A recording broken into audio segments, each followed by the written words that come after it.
do the escape sequence just like you would in the vanilla game, except we're going to get an item, some kind of weapon from the uncle.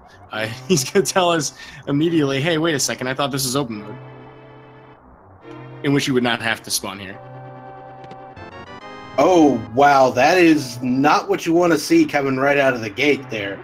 That is the magic cape, which points heavily toward an Aghanim required seed. Yeah, with only a few items available to us in the very first sequence of the game before you even leave the castle for the first time and leave the rain state, any kind of progression items you get are pretty likely to be impactful. Not always, in all situations. Cape might end up being worthless. But there's only two things you can do with the cape as far as progression goes. The cape of Bruna. We've got Brian strats. All right, so one of the things with the Cane of Brian, or the Cane of Bruna, is you got to remember that whenever you hit something with it, it's going to knock it upward, no matter what you do. So basically, one of the best ways to kill things with the Cane of Bruna is to kind of pin them against the top wall.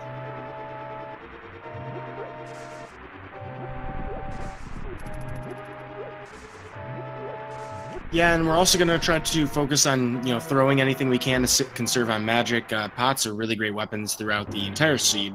Whenever you have an opportunity to use it and you don't have ammunition. We may end up not finding a good weapon for a little while, other than this, so our runners may end up relying on that a lot. But the big thing we want to focus on is getting a bomb drop here in Escape. Yep, and that's going to be a, let's just say, pretty tall order with that Cane of Bruna. You're going to have to conserve your magic. You're not going to have a lot to spare on farming. And those are flippers. That's a lot of really unusual progression really quickly. Certainly a lot better than the quote-unquote vanilla location in Turtle Rock. If we get hookshot, lamp, and sword, I'm going to be like, okay, it's definitely Agaseed. Certainly a lot pointing towards it already, though we do not have a sword, and that actually is something that would be relevant.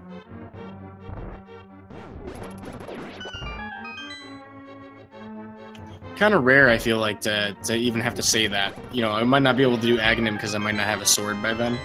Yeah, that's a pretty rare occasion, but I've seen the swords tucked away way late in the game. I've seen post our first sword many times. That actually happened to me in this week's race. It was pretty rough. Gross. But it's fun to practice it. But here in the ball and chain guard room, this is a required kill. We're going to try to use pots if we can, because there's not a lot of magic to work with at this point. The green guard's RNG does determine whether or not we're throwing that third pot right away. Yeah, both runners managing to avoid having to throw it. We do, of course, find the other small key in the Zelda's cell. You're gonna need one small key just to get out of here.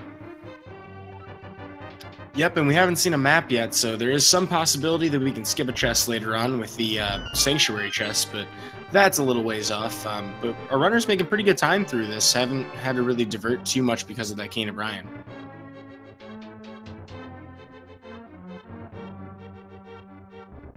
Though, still no bomb drops. In the back half of Escape, those 3 chests, pretty important. Potentially. Mm-hmm. So, another thing is, we've got the Cane of Bruna and the Magic Cave. Anybody smelling any Spike Cave coming off of this? And at this point, what do we need? Like a bottle refill for magic or half magic? Well, the Cane of Bruna, with that, you don't require either of those. Yeah, so we get that hammer, maybe a lift upgrade, and, that's available to us pretty early on. Though I think without the Moon Pearl, you'd have to do some kind of like Super Bunny revival or something like that.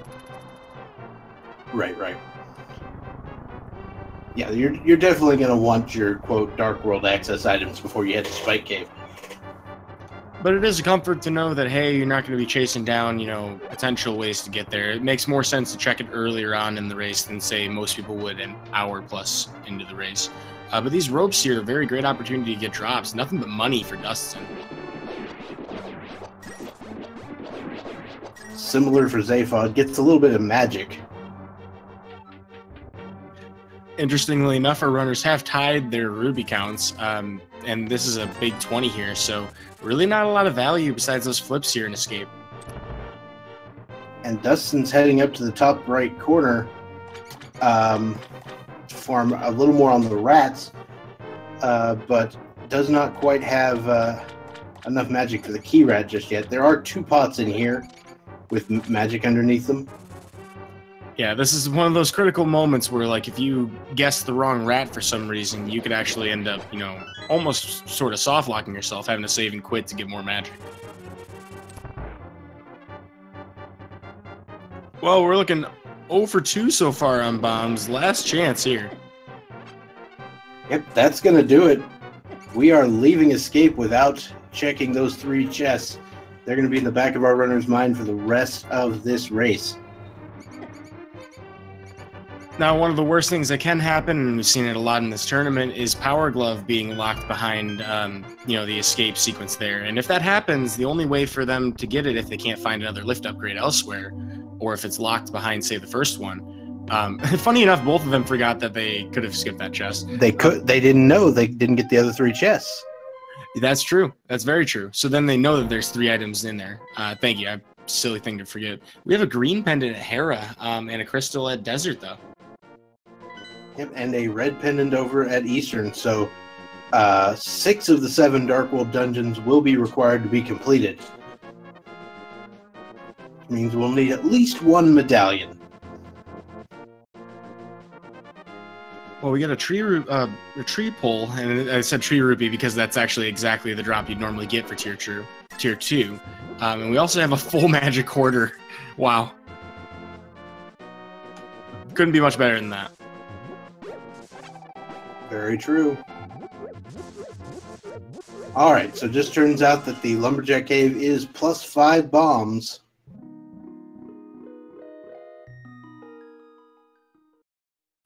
Well, of notice or of interest is, you know, let's just say the worst case happened to both of our runners here, and it is Power Glove and Escape. I mean, I've seen it. It's not that rare. You know, and if that lift upgrade becomes difficult, their only way to get back there would be walking all the way back through Escape. That is the case. Both of our runners deciding not to pick up that shield. You know, not a big deal. There's some bombs sitting in the Lost Woods hideout. So that will at least allow them to check the spots in Kakariko Village. Yeah, getting those 3 is definitely a blessing. We also get tier 1 pull from Zaphod, which was hearts, actually. So that could come in handy later, but not too important at the moment.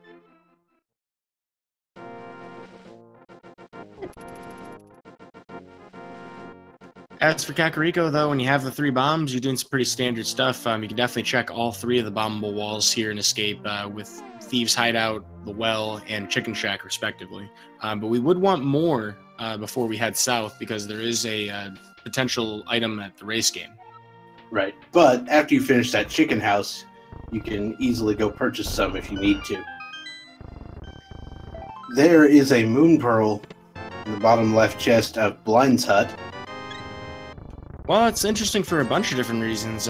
You know, if we do end up having to go Aghanim, we're not going to be worried, you know, before making the climb, whether or not we'll be able to explore anything afterwards.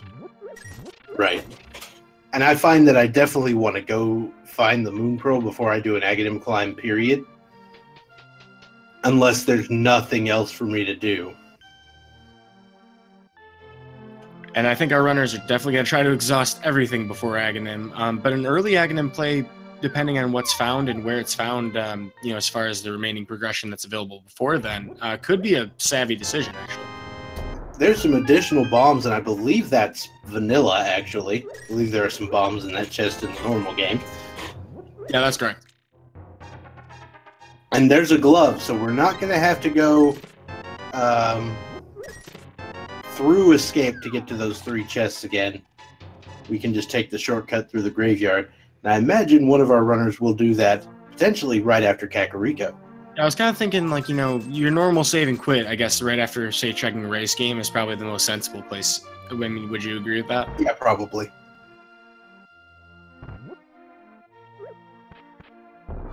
But a quick trip to the fast food restaurant's gonna give us a mirror. Do I smell swamp? With a hammer, potentially. I smell swamp. Oh, we have a tavern, and we can't check the sick kid till we find a bottle. It's a big 20 here in the tavern, so profit's not that great at the bar lately. Yeah, not really. Look, they, like they say, they don't keep bills larger than 20 in the register. And Flute Boy's Pops is all sad, but he can't really afford, apparently, with his Hyrulean wages to, drink his misery that badly. All right, so we get a check of the race game, not a full dive into it. A Piece of Heart, the vanilla one, actually, ended up being a wise decision for Dustsen. Having a little bit of a slight delay in Zaphod's stream. He mentioned in his bio that he does sometimes have intermittent issues with the internet, but we'll get him synced back up in a moment. All right, and as we expected, Dustsen is actually heading to the back of Escape directly after checking that race game. Yeah, that Power Glove is very fortuitous. That could have been disastrous if we never had a chance to find it, but we're in good shape here.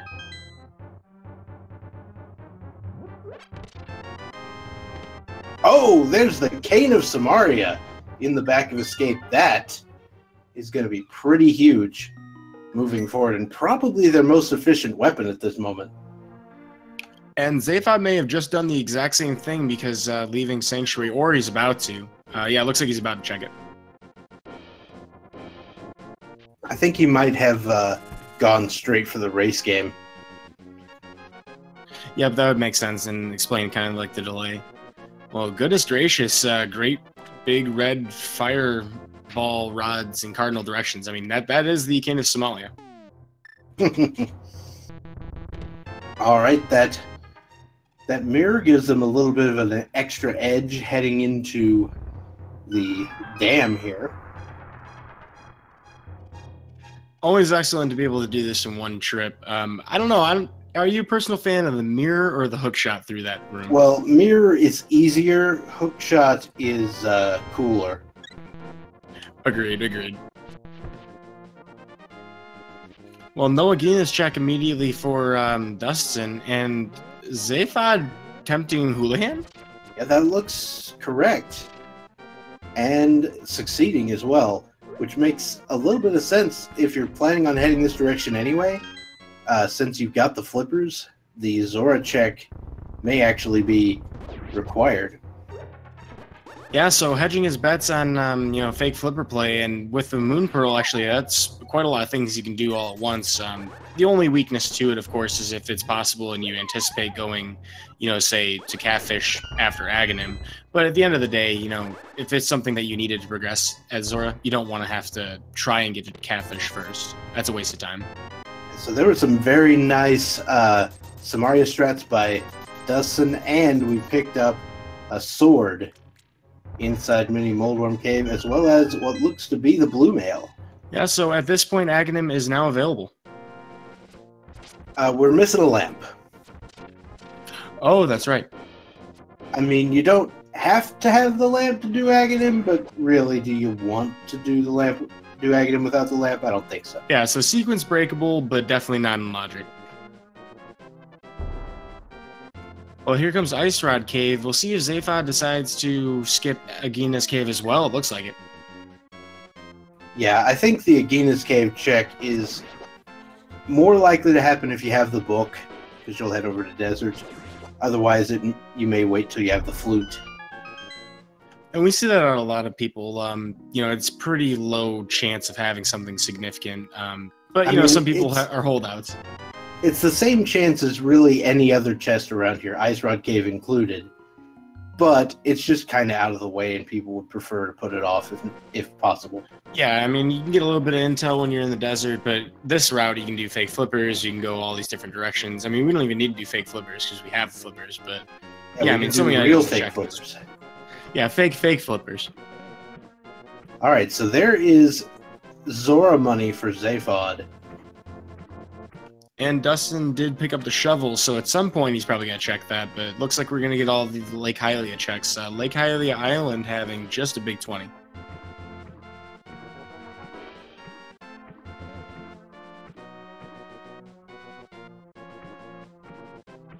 Zaphod making use of the waterways on the way to Ice Rod Cave, which is actually faster if you can make your swimming happen.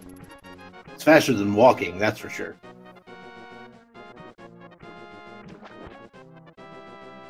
Well, Hobro today is going to generously gift us the Titan's Mitts. Whoa!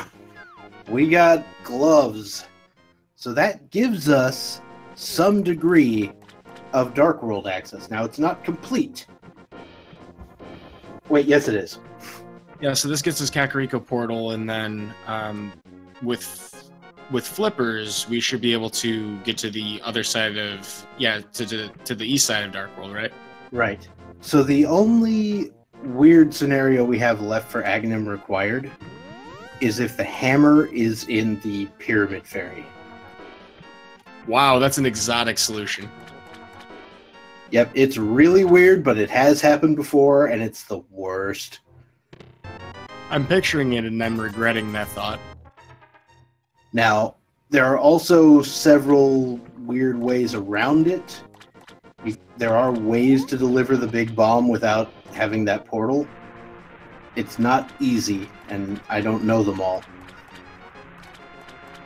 Yeah, I'm wondering if you maybe do like a damage boost hook shot across to the... No, but you can't even go around. It involves duplicating the bomb across Lake Hylia. Oh, I know what you're talking about. Yeah, you can duplicate it if you do a screen transition on the same frame that turns to 0.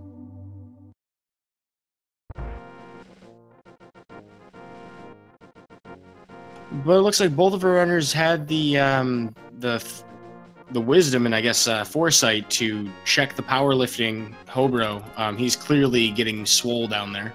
Yep, there is that.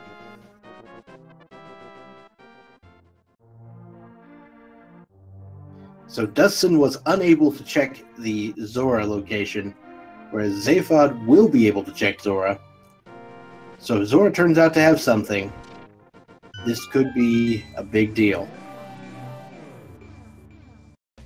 Alright, so I wonder when we'll get our map check here. You know, it's actually rough for Dustin as well. The tree pole wasn't that productive. It was 20 rupees total, so I mean, it's not like you can just farm enemies there. Yep. It does turn out that the Houlihan play was probably pretty good.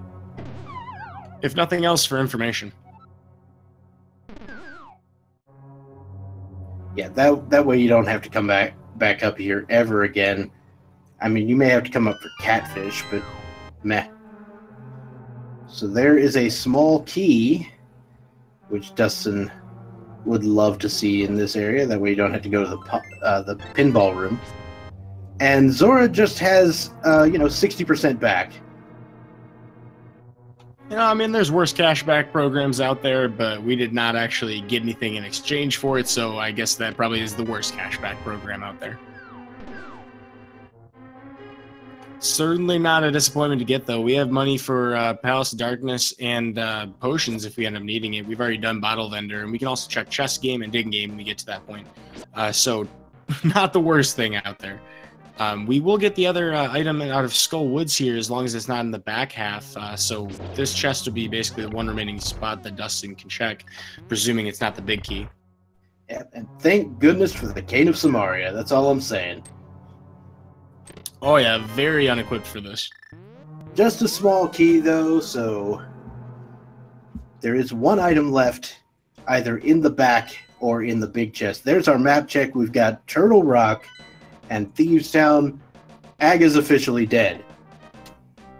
Yep, and our last pendant is going to be in Skull Woods, so Dustin has absolutely no reason until he has Fire Rod to even think about coming back here, and that's just to potentially get one item.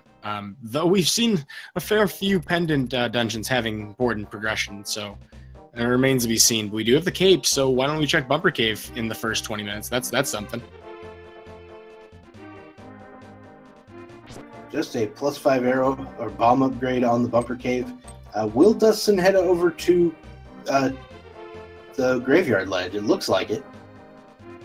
The only thing that stinks about it is not being able to do King's Tomb at the same time, but the nice thing is that we just need the boots, and, you know, save and quit to Sanctuary is pretty close. We don't have to have a Dark World portal, so this is a pretty fast check. I definitely agree with doing this now rather than later.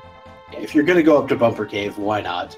And then if you get the boots later, you can take care of King's Tomb and Bonk Rocks in the light world and not have to deal with all this mirror shenanigans.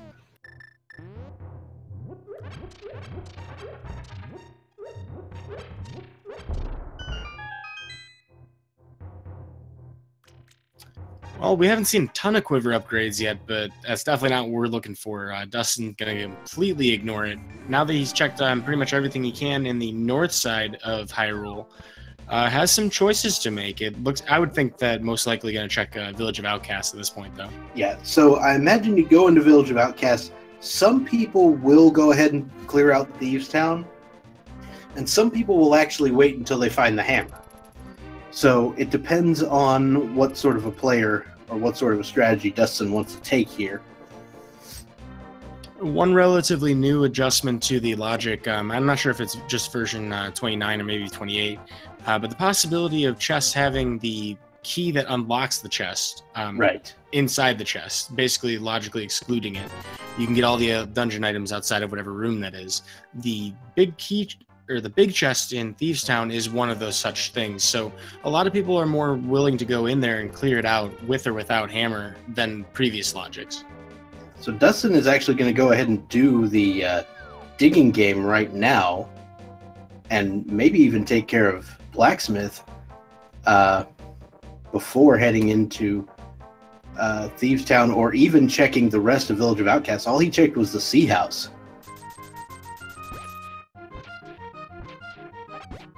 Yeah, and so it would provide a pretty good opportunity to come back south for the purple chest, you know, and Cave 45. So this is good routing. I mean, we have that shovel too, so we can do that check. And a dirty book today. So dirty mags, apparently what we're finding from the dig game. Anyways, we've got that item from the hash that appeared twice. There it is in the digging game. Was the shovel in the hash? Because that would have been hilarious. I don't think so, but I can dig it. Never mind. Oh, I am on board with this. Looks like Zaphod's going to check East Dark World, though, immediately, putting those flippers to use. So we're going to do the whole catfish check, which is another out-of-the-way location that you don't want to have to do unless you have to. But Zaphod going to take advantage of the possibility here, and the fact that you were going to go to Graveyard Ledge anyway, so, get these other out-of-the-way locations done, then I guess you can just save and quit and go back to the village when you're done.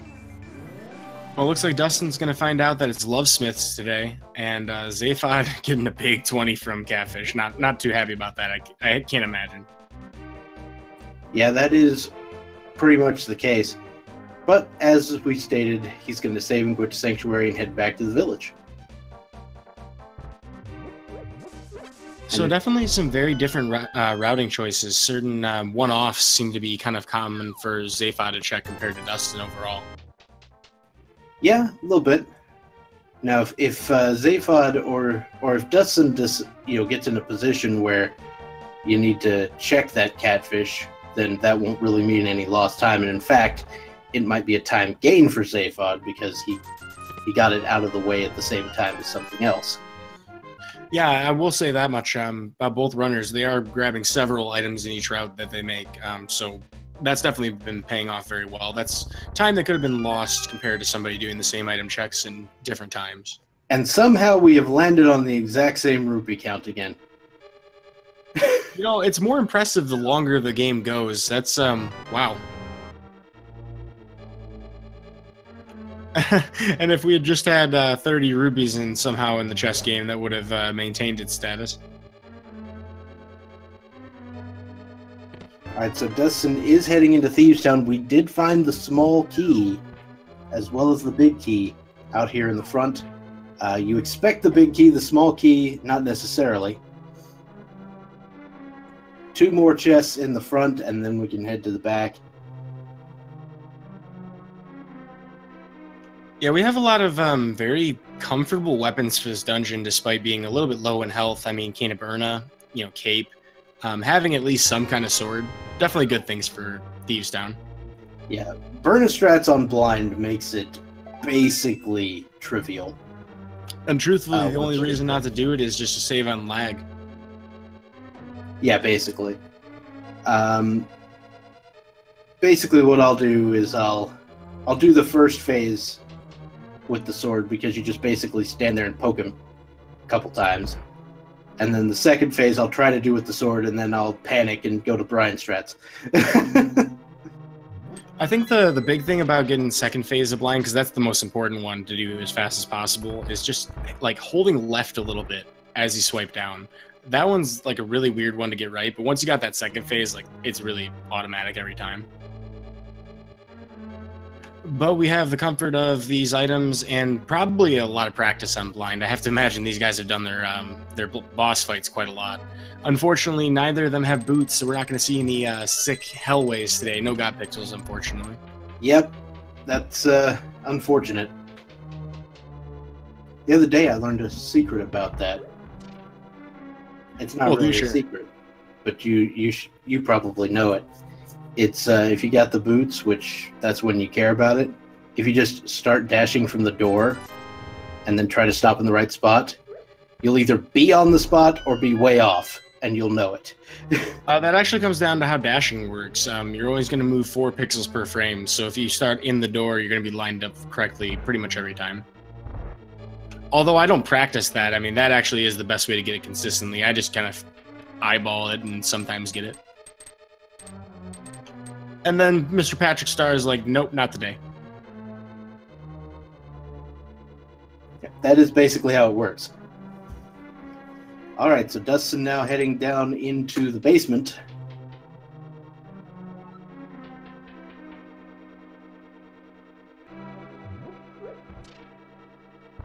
Well, so I haven't been keeping track of exactly how many items we found, but I don't think we found a map or compass yet, have we? Not to my knowledge. There's the map. Now, I didn't exactly see what was in this chest that's coming up for Zaphod, so I'm gonna pay more attention this time. My guess is it's a heart, because Dustsen has more hearts now. No, it's a big 20. I mean, it is red. All right, so what Dustsen is going to hope is that he does not see the compass on blind. Yeah, because I'm pretty sure we found the keys. We have one left, so we can get into that room, and we have the big key. We just don't have a hammer, so yeah, compass would be bad. If you see the compass, then you know there's one item left in Thieves Town, and you are not happy about it. So far, though, Dustsen's having a pretty good fight.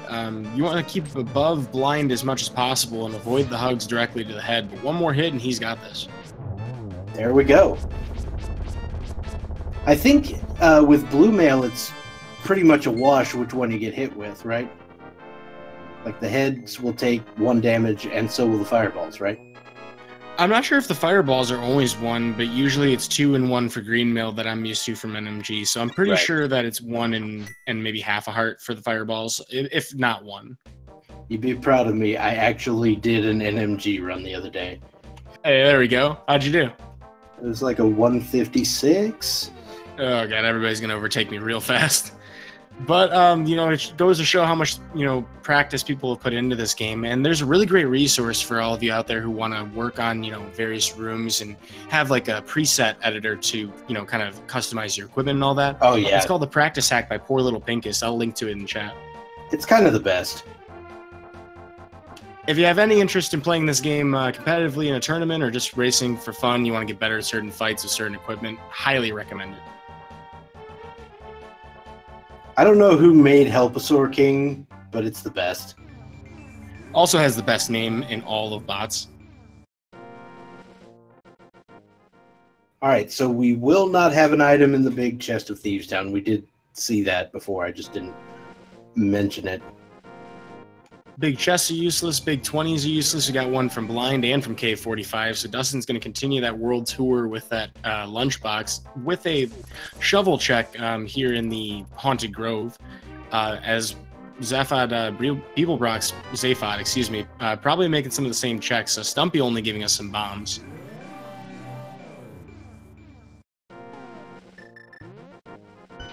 Uh-oh! Best item ever.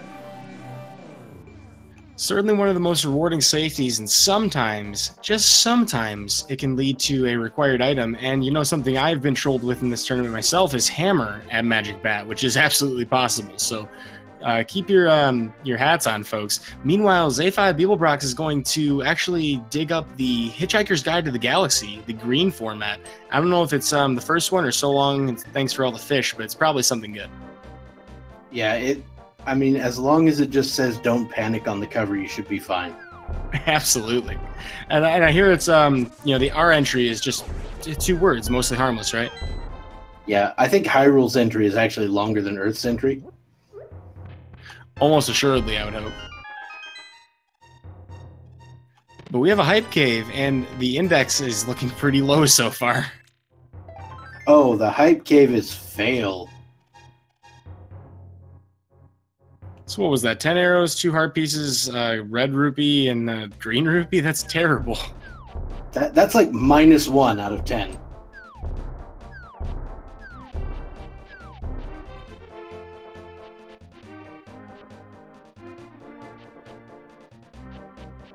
Well, we're going to drag this lunchbox a little further. We have a thief in the desert to say hi to. Meanwhile, Zaphod's doing all these same checks, just a little bit behind him.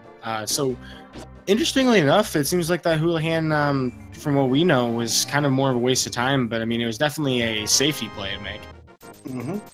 And you still got that peace of mind of not having to go to Zora.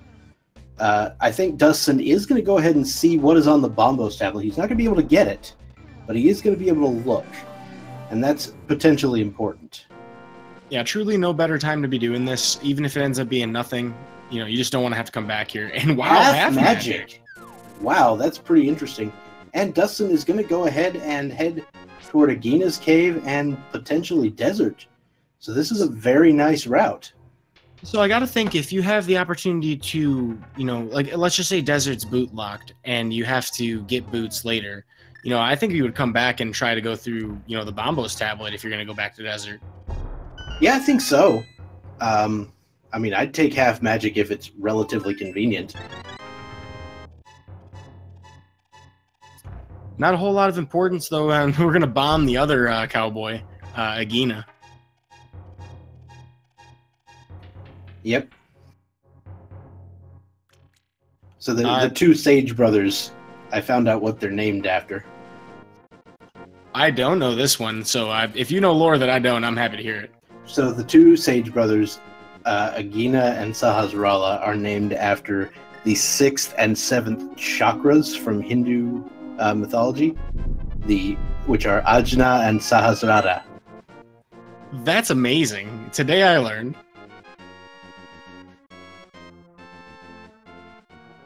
Now, I know that they've always drawn upon a lot of different,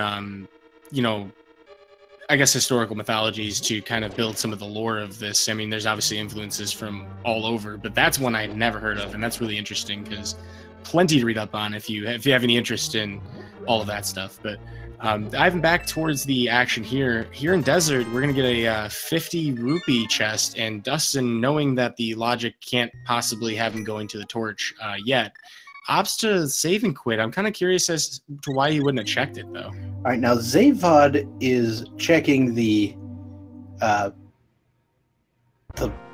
tablet first. I imagine he hasn't been to Hype Cave yet.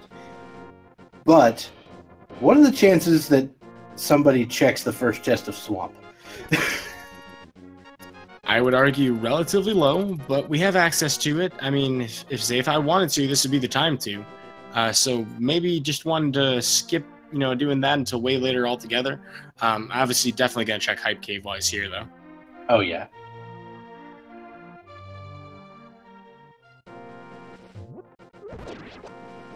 I mean, there's definitely a large runner bias against Swamp Palace historically in this randomizer, even not necessarily in this version, but most versions. So, Right. I mean, it's not surprising to see people averse to checking it, even if it kind of does make sense in certain situations. Speaking of things people are averse to checking, oh boy. this is the pedestal check, ladies and gentlemen. Bless RNG in chat. Moment of truth.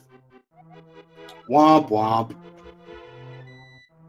Well, a little disappointing, but Dustin does have the information that he can, pretty much skip through a lot of these pendants once he has, his, required items. So potentially a couple less dungeons to worry about. All right, so Zaphod more than likely going to head over to the pyramid real fast, and then might dip Palace of Darkness. Well, both of our runners haven't been to Eastern Palace, have they? Nope, and we have not seen Sahasrar's hut, so we don't know what the old man is hoarding today.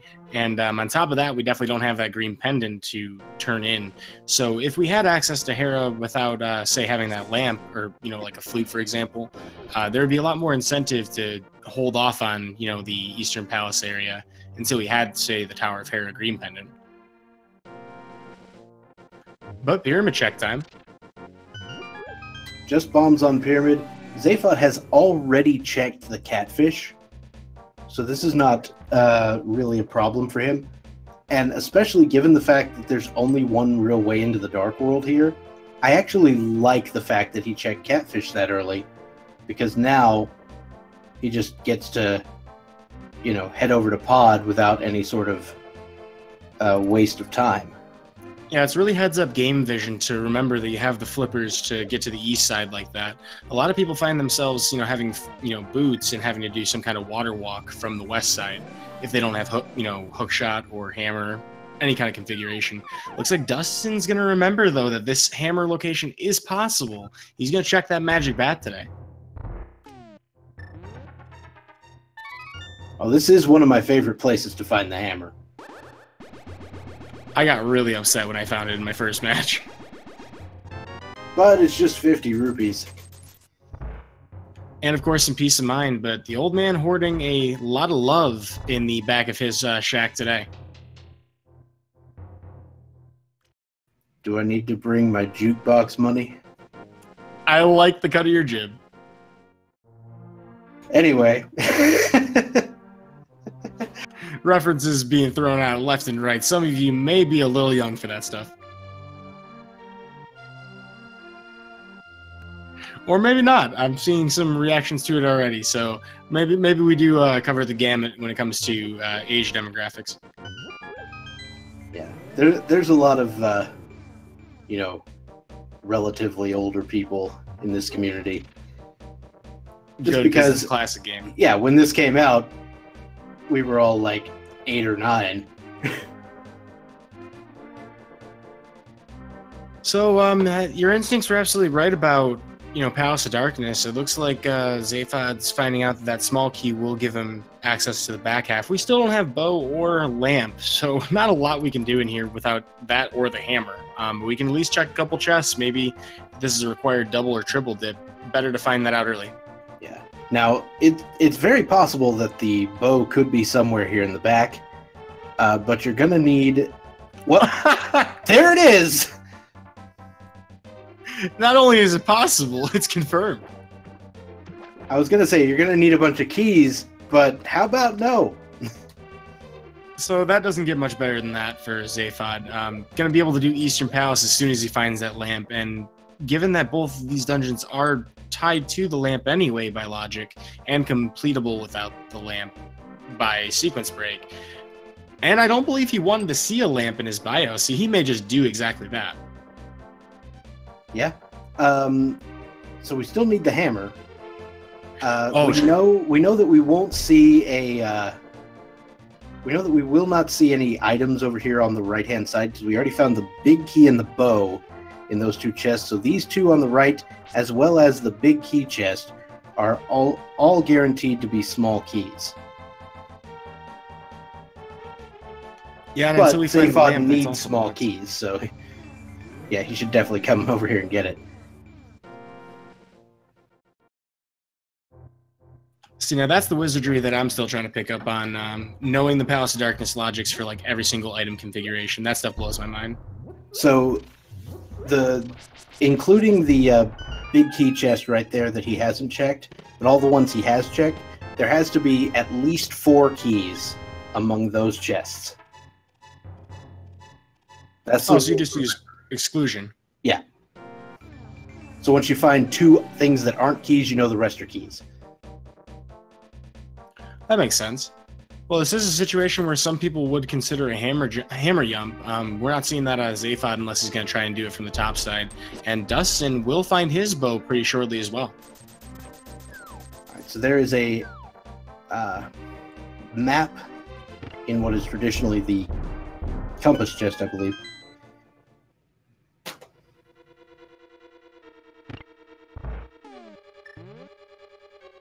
There is 1 small key and another, so we know there's potentially something in the Harmless Hellway. We know that's not a small key.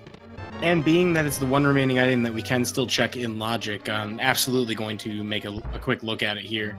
Remains to be seen if we're going to try more. Oh, it's the hammer! What? No way! So this is really exciting, though, because we don't have lamp access no matter what at this point. However, if you can do dark rooms like Zaphod clearly can, that can complete the entire dungeon. So remains to be seen whether or not he's going to be able to get every item in here, but Dustsen has the pressure on whether or not he can do these dark rooms. Yeah, I imagine both of these runners with their record are fairly seasoned in the dark room department. Thankfully, they do have a lot of health at this point, so if there is any kind of issue with Turtle Room or the Terror Pin Room, we're going to find out whether or not that's going to be a problem, but definitely safer than it usually is. Mm-hmm. So we found Big Heart and Little Heart in the Dark Maze. The big chest has compass, so there's an item on Helmasaur.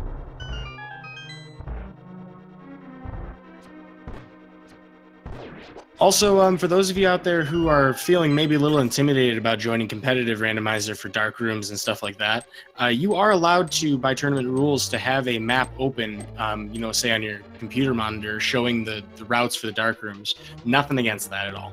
Yeah, absolutely. Basically, the only thing you're not allowed to look at is stuff from other people's, information about the seed that you couldn't get from playing the seed, right? So if you nothing from somebody else's stream, no screen looking, that sort of thing. Don't let somebody else who's watching the race tell you where to go. Which is why we have all these things about putting your chat in emote mode and things like that. But so looking at where we are overall for the race so far, I mean, 43 minutes into the race and pretty much identical progression as soon as Dustsen grabs that hammer. And I got to think he's going to be finding that hammer pretty shortly here. Because he's doing the dark room as well. So not a lot of separation, and routing from here is going to feel pretty linear now that we have that bow. Yeah, so chat making an interesting note that the hammer is technically locked by the lamp, because there were 2 small keys here in the dark room, and the Harmless Hellway by logic requires 5 small keys.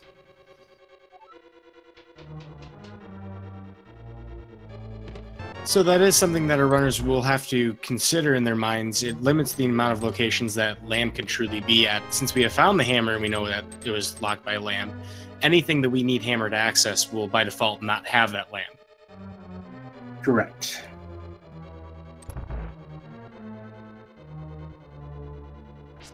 Looks like Zaphod's having a little bit of difficulty with just one of these turtles, kind of giving him a little bit of trouble trying to find it, but he seems to be handling it okay. Yep, this is kind of an annoying situation. You've got no medallions. All right, I think that did it. Yep, looks like it.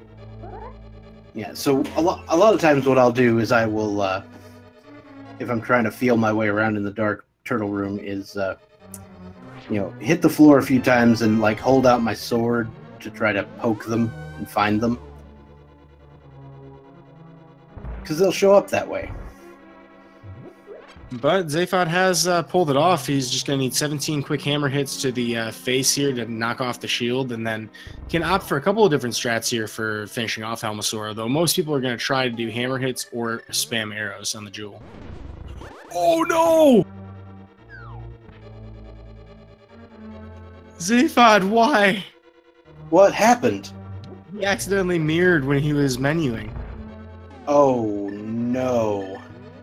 Yeah, it can happen to accidentally mirror when you're trying to go to the bow. You just go one too far to the left and it's like, whoops! I've seen it happen in NMG with Vitreous, and that was a run killer for that person, but I mean, at this point, do you even go back there without the lamp? I mean, I guess Zaphod isn't. He's gonna head into Eastern, find the boots!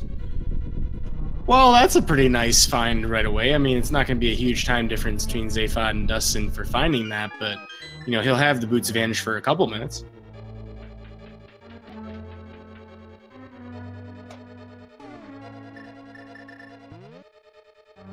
I guess that's a nice consolation prize for Helmasaur King.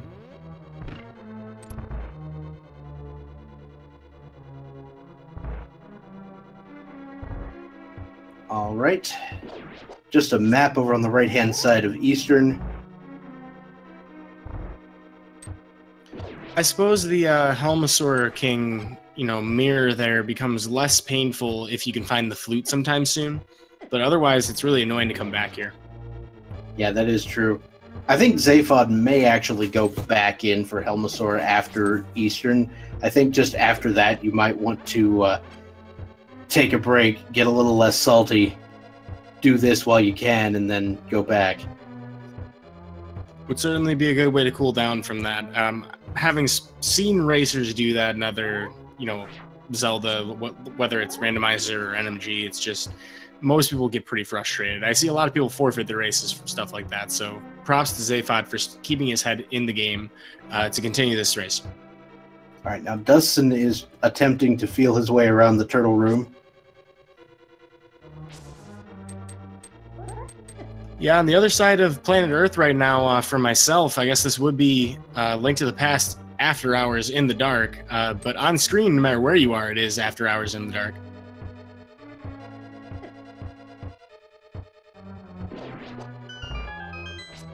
All right, dustsen takes care of those turtles. We'll get to see him do the Helmasaur fight. I mean, this isn't like the world's greatest Helmasaur fight equipment. You know what I mean? Yeah, it would have been nice to have another sword upgrade, or at the very least, silver arrows would have been pretty comfy. Yeah, I mean, I think at this point, the strat is just like 8 arrows. Is that it? Yes, that's correct. Although, if you can hit the very narrow window... Oh, wow, we got an Eastern Palace. Or, Eastern Palace. Nice. Yeah, I guess you can do the whole hammer hits as well if you know how to use the hammer. It's also very small, though, because the Master Sword gives you a bigger window with the hitbox.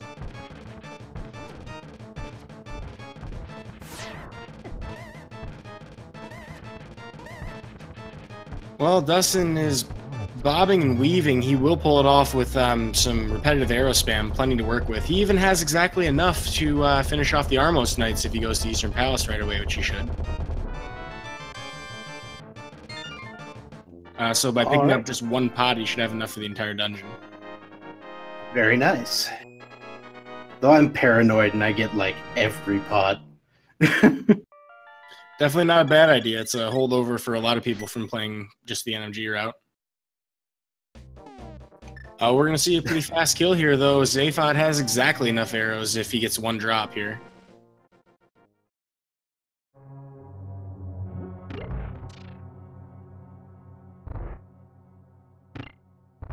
Alright, so Zaphod is setting up for the bottom right quick kill, it looks like. Or not. Yeah, fun fact about this fight, if you delay them from reaching their resting position where they're, in a full circle, they actually won't start spinning until they reach that resting point. So you can delay that on purpose. It's most useful in the Ice Armos fight in Ganon's Tower, so that you can get yourself closer to the top of the room as you kill the first couple. Yep. And so Zaphod takes down the Armos Knights, picks up the red pendant, and we know the red pendant's not going to be necessary. We also picked up the red boomerang there, which also not a necessity.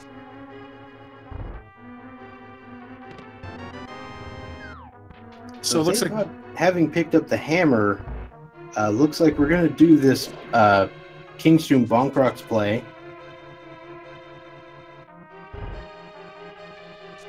yeah, definitely good to wrap this up and take care of it before you forget about it. Wow. There's the lamp, sitting in King's Tomb.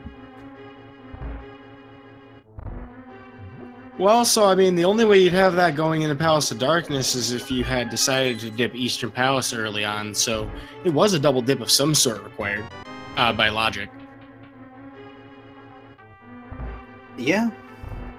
I don't know many people who would have dipped Eastern early, given the equipment that these runners had. Certainly not. And the Master Sword in the other bonk location, goodness. Boots hiding all the good stuff. Yeah, very valuable checks right away. And now that we have this, we can go to Death Mountain in logic, so no reason not to get as much as we can out of this now. Oh, absolutely. Just clear the place out. And we're going to be able to check Ether because we do have the Mirror and Book and the Master Sword. And it'll be interesting to see if Zaphod's going to try and go back to Desert after this, being that we can now clear out everything. And he might pick up half magic along the way if he feels like it.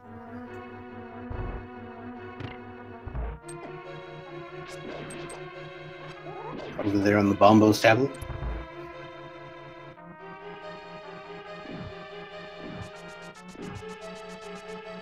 Also, the old man today is going to give us that hook shot. No better place in the world for that than well, there. All right. Certainly better than Swamp.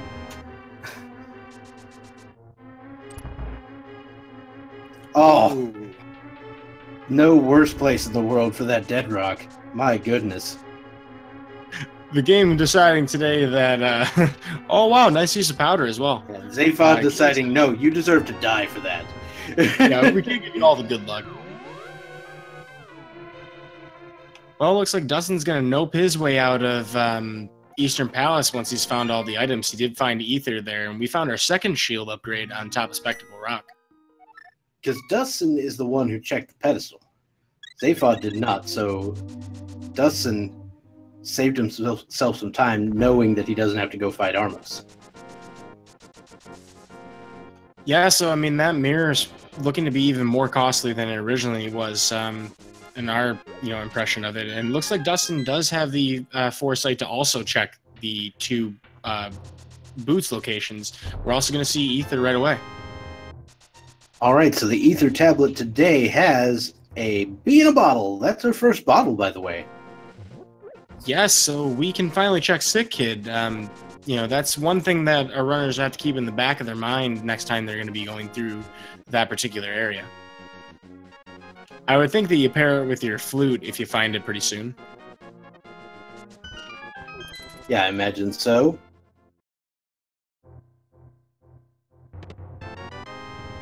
And Dustin also picking up that Master Sword. So Dustin now going to be following Zaphod up to Death Mountain. Both runners Zaphod is now in Tower of Hera. This is not a required dungeon, but it does have the green pendant and 2 items. He found both keys. He found the big key and the small key. So there could be something in the coffee break room. Absolutely, and we're going to find out, because there is value with the green pendant, potentially for an item. It makes more sense to, just kind of gamble on Moldorm, if there's a chance. But an interesting potential diversion between the two runners, as Dustin is a lot less likely to check that green pendant if he does go for it immediately, like Zaphod would if he goes back to Palace of Darkness. So he may be more inclined to hold it off on that compared to Zaphod. there is that. Let's see. Now, so Zaphod found one item. It was a green ruby. So it depends if Moldorm drops the map or the second item, whether we'll have to check the basement.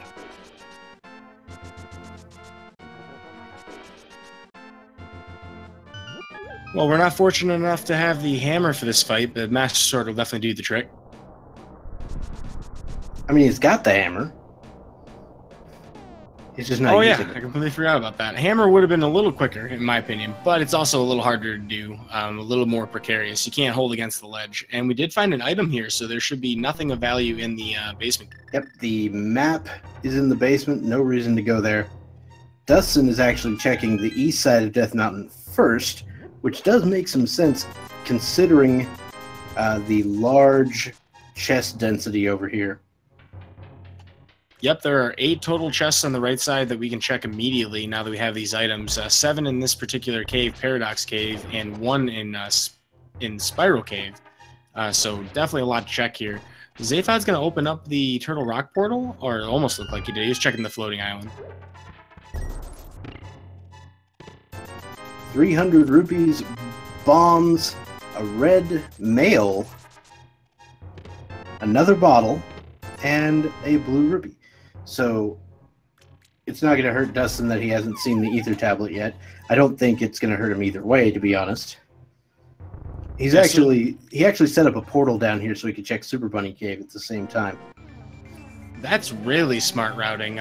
Not something that you see from a lot of people, often, because they're going to try and go up and down the mountain as they use these portals, but very heads up to be able to check a lot of things in very quick fashion. He'll also have the Hookshot Cave. He's going to see that before Zaphod does.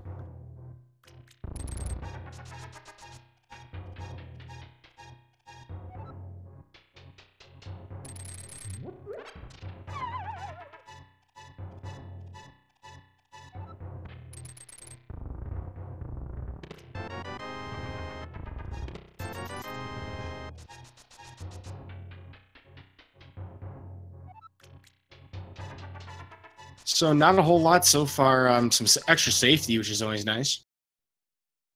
Yep. Let's see. So Dustsen now going to check Turtle Rock's entrance. What is it?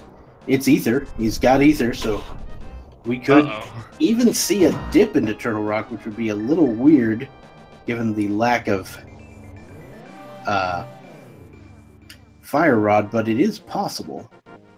So, I mean, there's some chances that you could have, say, a small key in the bottom left chest, not have to do the fire rod, in the right side. That could potentially lead you further into the dungeon. A couple chests you can check there. Could even have the fire rod. Kind of a tough decision to make, but you're up here, so might as well. Oh, there's a tempered sword in Hookshot Cave. And silvers. Hey, look, it's the Ganon Fight care package. I was going to say Power Cave. Now, Zaphod is actually going to go ahead and open up Turtle Rock because that's the portal he used to enter the Dark World. He's not going in yet, but Dustsen is going to open it and, if he's heading over here, he might as well peek inside. Yeah, I mean, why do another climb if you can avoid it? Double dips are kind of common with Turtle Rock if you're going to be doing it anyway, early on in the seed. Yeah, and to be honest, this is probably a pretty short double dip given the lack of fire rod. Yeah, so we're going to find out pretty quickly if this is something we can actually progress in. And if not, no big deal. He didn't lose much. Your opponent's pretty likely to do this as well.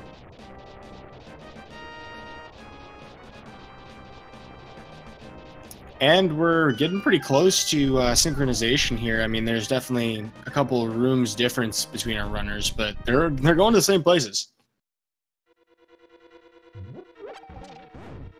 I bet you Zaphod feels really good about not going right into Turtle Rock before checking this, though.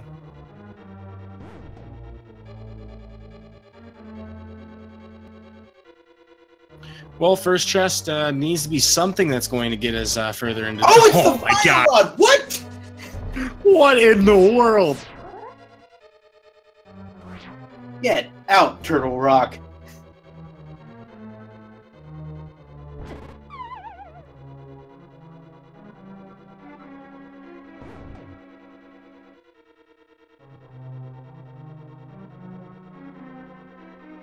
Well, so, this seat is on fire. You're not wrong. And, immediate progression, just 2 rooms over.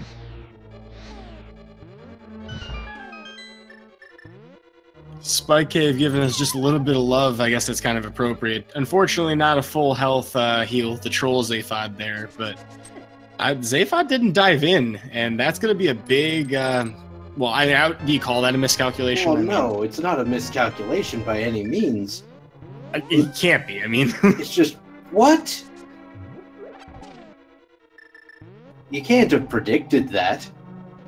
Anyway, so the fact that we found 2 non-key related items at the front here, one of them being the fire rod, the other one being a compass, means that we will find the big key in its vanilla location in Turtle Rock. I'm just still in shock. The nice thing, though, is that the pokies become a lot easier to deal with when you have the fire rod, and it's kind of interesting. If we end up having to double dip this anyway, I gotta think that people would probably grab that half magic before coming back here. Yeah, it's quite possible. So Zaphod is actually going to go dip Swamp. If it turns out that the ice rod is in Swamp, this kind of becomes Zaphod's thing again, because he'll head up to Turtle Rock before long and get the fire rod out of there. Yeah, that is one nice thing about it, is that there are a fair number of constrictions without having that fire rod. I mean, you can do a lot of torch puzzles with lamp, no problem, but there are definitely a few that, access to the back half of Skull Woods, which is definitely an item, we know it is.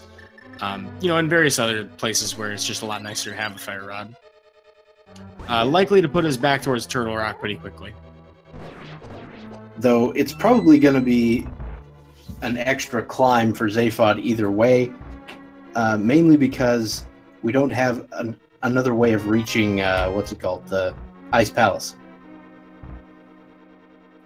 I'm just imagining right now, like, Bombos, in a really weird place here in Swamp Palace would be really brutal for Zaphod. Or maybe even, like, Ice Rod in Mimic Cave. I have to think Dustin would feel pretty ahead at that point. Oh, yeah. I mean, Dustin has to feel like he got away with something here. Yeah, it's kind of tough because, we've already crossed the 1 hour mark and still a lot of dungeons left to go. We've been finding all kinds of things in the overworld today. And Palace of Darkness.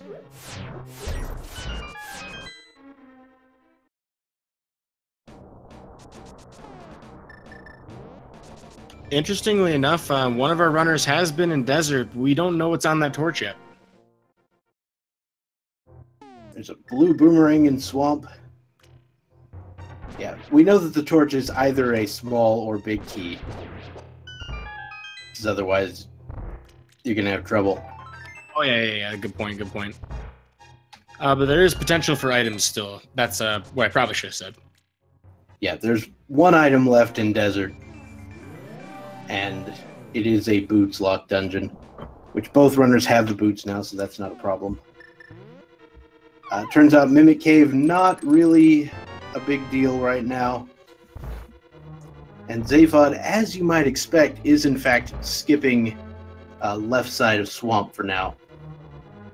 Yeah, it's a very common play to be made in version 29. You might as well find out if you can exclude those 2 dungeon items on the left.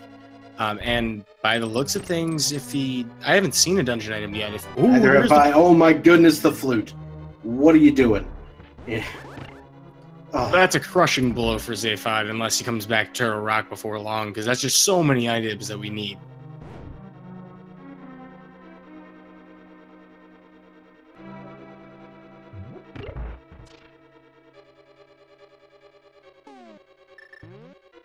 Yep, so your access to Ice Palace is in Turtle Rock, your access to Misery Mire is in Turtle Rock.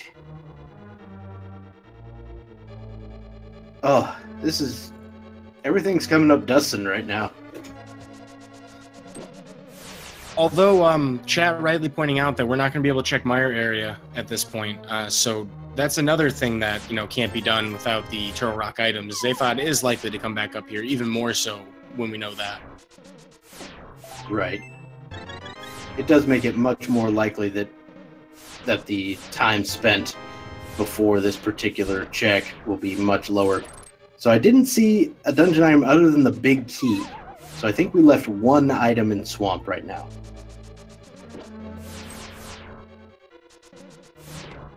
Oh, I see, because he didn't go back up to the big key chest, right? Correct. Which kind of stinks, because if that's the one item that's missing, then he could have completely skipped left side if he had just walked back upstairs. Well, yeah. Or I'm sorry, skip the re-entrance. Right. Not a big deal, though. We do have the boots, hookshot, everything we need. Not going to take too long to get back to that spot. And Dustsen has done everything on the laser bridge at this point, not finding really anything on there. Now, we're going to need the ice rod in order to finish this up, but you can do that on the way to Gan's Tower, and ice rod is usually the least restricted item in the logic. Yep. So the upside for Dustsen is that the ice rod, or the upside for Zaphod is that the ice rod was not in Turtle Rock. So Dustsen not able to pick that up. There is the potential that the ice rod is, say, on Saha's Rala, which would really throw Dustsen off because he didn't check Tower of Hera at all. Right, he had completely avoided Moldorm. Oh no, he didn't go in at all, did he? Correct. I don't even think he checked Ether Tablet. That is a little odd. So that's probably going to lead to an extra mountain climb at some point, but he will check Mire area. That ice rod probably pretty high up on his list of things that he wants right now. Kind of curious to see what we're going to get for a medallion here. Moment of truth. I looked at it and I didn't even see it. Same here. Like, I saw it on the screen and it didn't register what it was. Personally, I hope it was ether so we can get a bird toss today.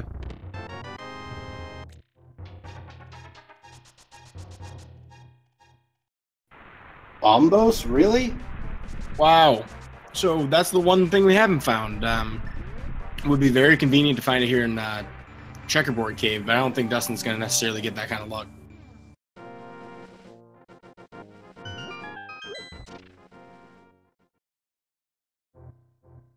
There's bombs. Kinda like it. It's only one letter off. But we are in the right place at the right time to be diving into desert to see what we're going to get from behind that torch, whether that's a big key or a small key. And we're going to immediately... Speaking of diving into desert, I think Zaphod's going to do the same. Ah, and he's going to get that half magic too, so he has a little bit of time advantage on Dustsen for that. A couple of applications where he can kind of spam Fire Rod pretty effectively. Alright, turns out to be the big key on the torch. Always convenient for routing.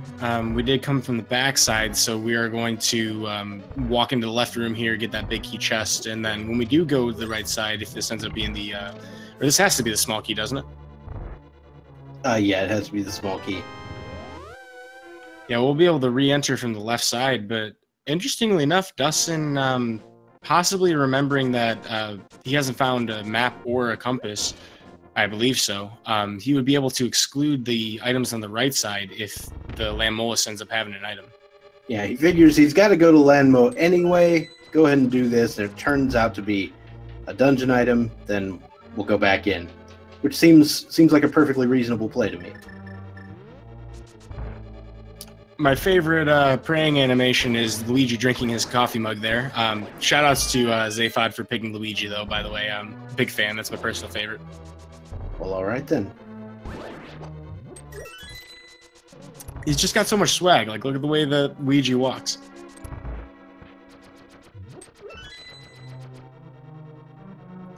Alright, well, time for some sandy worms. We already killed a moldy one earlier. Dustin hasn't done so, but Zaphod has.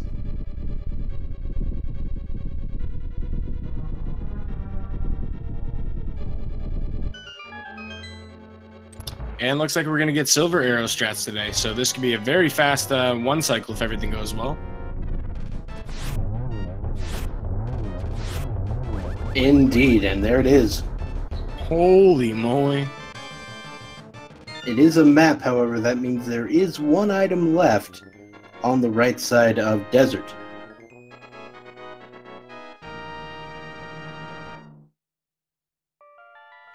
So we'll get to see that first on Zaphod's screen, actually, because he's already heading towards that direction, having found that small key.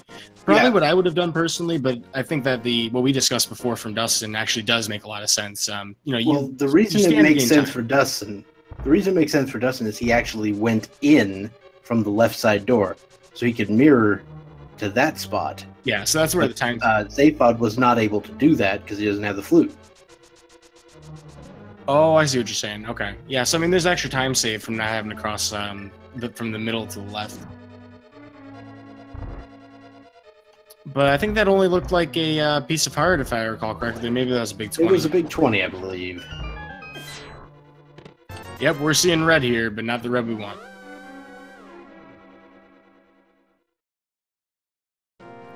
Almost getting a high five for a second there.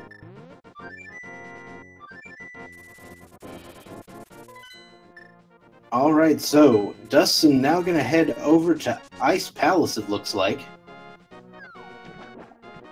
Certainly a good time to be doing it.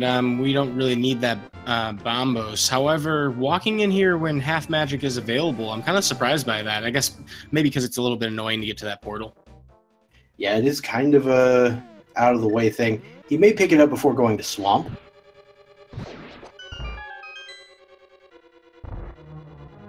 But as we did note, Swamp was basically devoid of any real value.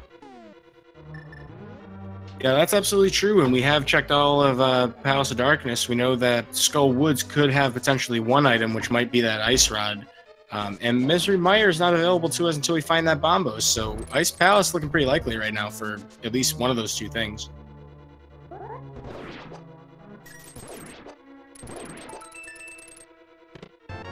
Alright, small key in the first chest of Ice Palace actually is a very nice thing to find. Yeah, we're going to be able to go to the right side without having to think as much about how we want to route our bomb jumps. Once we do the Ice Palace bomb jump, which most runners will do in this tournament, particularly at this record, for the Swiss round so far. Most people have practiced it. You can kind of just walk through a door to the right when you get to that one spike that goes across the plush-shaped room, and that can save you quite a lot of time, just getting to the items faster. I mean, if I was looking for more than one item, I might not do the Ice Palace bomb jump here. And I might not do it anyway, just because I've got the cane, and I'm still looking for an item. But, you never know. For a lot of people, it's just so ingrained in muscle memory, because you can do the routes either way if you're savvy enough with bomb jumps, but because there are like 8 of them in this dungeon. Yeah. I saw one bomb jump that's kind of pointless, but also works. Where the room with the fire bar and the ice floor that goes around in kind of a circle? Yeah, the lonely fire bar room. Yeah, there's a bomb jump that'll get you across the top left corner of that room. That's an interesting application. It's really silly, but it works.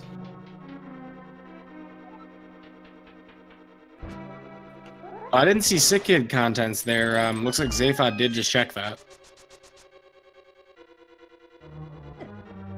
Early small key does not affect hookshot lock in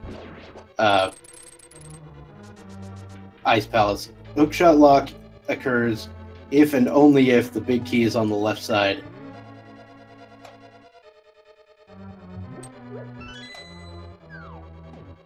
It's kind of interesting. We've had Powder for so long in this race that we haven't really seen him much, but we do find the bug net in Peg Cave. I'm kind of surprised not to pick it up. I mean, worst case scenario, what could save you in GT? But we have a lot of safeties. I guess it makes sense. There's Bombos in Ice Palace, so there we go. Yeah, that's important. Start my access. So at this point, we are just one item away from go mode.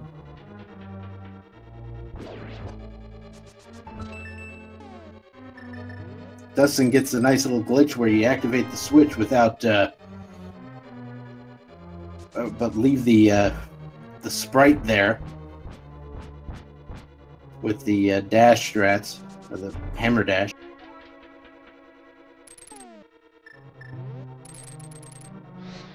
Well, with what we have left, do you have a prediction as far as where we're going to find that ice rod today, Dr. Bobtastic? Well, here's the thing with the ice rod. No amount of prediction logic will help you find the ice rod. I've done a lot of data crunching, and the ice rod defies every single rule that you could throw at it. Everything except for what Trinex, if you know, Right. Turtle Rock's required. That's pretty much the only thing it's for anyway. So like how I tend to say that Swamp is a lower value play than most people think it is, with it when it comes to the ice rod, that's not true. That's every single rule. Pretty much anywhere in the game world that's not Gen's Tower on Turtle Rock required, or, you know, Trinex itself. Hey, but we're going to get that green pendant check, and it is a piece of heart. So the time spent on Armos, not worth it. But there's the butter sword. All right, so last item in Ice Palace has been found, but it turns out to be the butter sword. Once again, not the ice rod that we're looking for. So, I mean, there's two Basically really obvious down to possibilities. Mire, right? Yeah, you got the two items in Mire, and you have the one in Skull Woods. Beyond that, I can't really think of anything that we haven't checked. Yeah, I mean, if you're Dustsen, you go to Mire, you clear that out. If you don't find it there, then you go to the other places. So it is possible that Mothula could have that ice rod being blocked behind the fire rod that you had to double dip Turtle Rock for, and that would be really cruel in my opinion. Gross.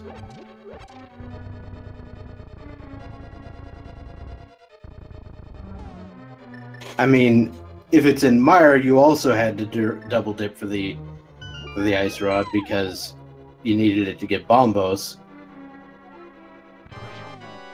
Yeah, so all in all, pretty frustrating. Oh yeah, because you wouldn't have had the fire rod. Oh, that's terrible.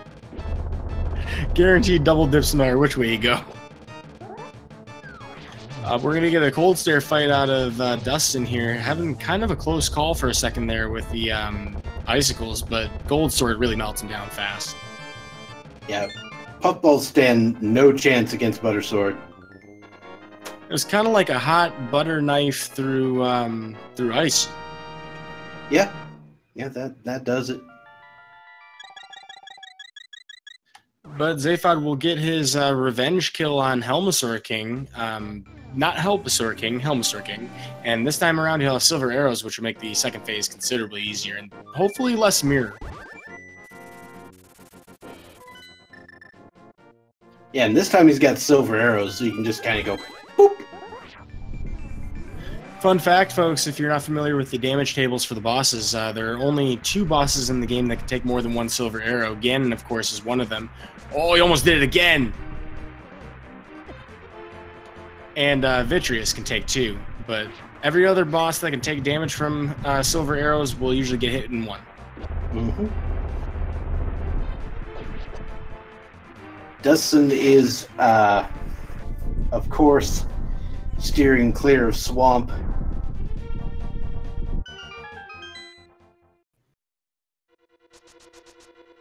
He'd like to go mode that if at all possible.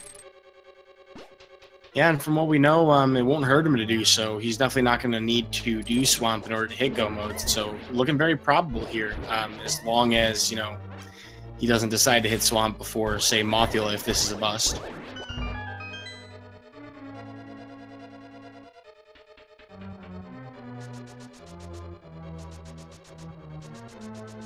And I'm not gonna lie, if it turns out to be Mothula, I'd probably be tempted to do Moth before Swamp, if I were me. Which I am. And it does look like Zaphod will now be checking Turtle Rock. Yeah, this is great news for him. He only has a few dungeons left to complete, and finding this early. Now, the interesting thing about that, though, is he going to go far enough to find that flute? That is a interesting question. He could dip in, grab the fire rod, and peace out, which would be a bit of a mistake in this particular situation.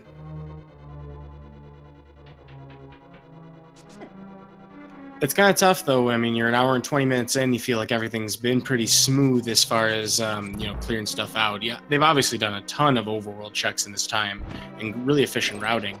So even if you feel like you're doing really well here, I mean, it's got to be rough to not jump out of this dungeon as soon as you find the progression you were looking for. There it is! The ice rod in Misery Mire. Wow, so we found the mice rod. And it was almost simultaneous rod finds for both of our runners. Fire Rod just having been picked up by Zaphod, so it looks like he will continue further into Turtle Rock. He's hoping to find that ice rod here, but will definitely be rewarded with his flute for doing so. Yep. Though he is going to have to basically clean out the remaining dungeons of Mire and Ice Palace to find the items he's looking for. Well, right around 121 into the seed. Ooh, nice burn dash there. But right around 1 hour, 21 minutes, Dustsen hits go mode, and we're going to get a cutscene out of this. Looks like Zaphod will continue. I thought for a second there he was mirroring out. Just doing so to avoid the rollers. Right. We find the big key to Mire in its vanilla location, so there's no reprieve from the cutscene today. Yep, and we have everything we need to get down to business in the back half here in the basement.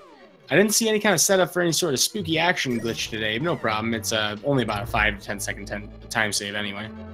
Right. I didn't pay a huge amount of attention when he lifted the rock for Mire, but I think he came in from the left, so... Yeah, and there's another setup that we could do coming up ahead by throwing a block into the void, and that's kind of the one that people became familiar with first, but it doesn't allow you to do the one right here. Long story short, we can mess with some values for the sprites for altitude, and the fire rod doesn't expect that. You can shoot through walls if you do it right. Yeah, it's actually really cool. But so much of a long-winded explanation for me to do it technically that, we'd miss it altogether. And he didn't even do it anyway, so would have been a misplacement there.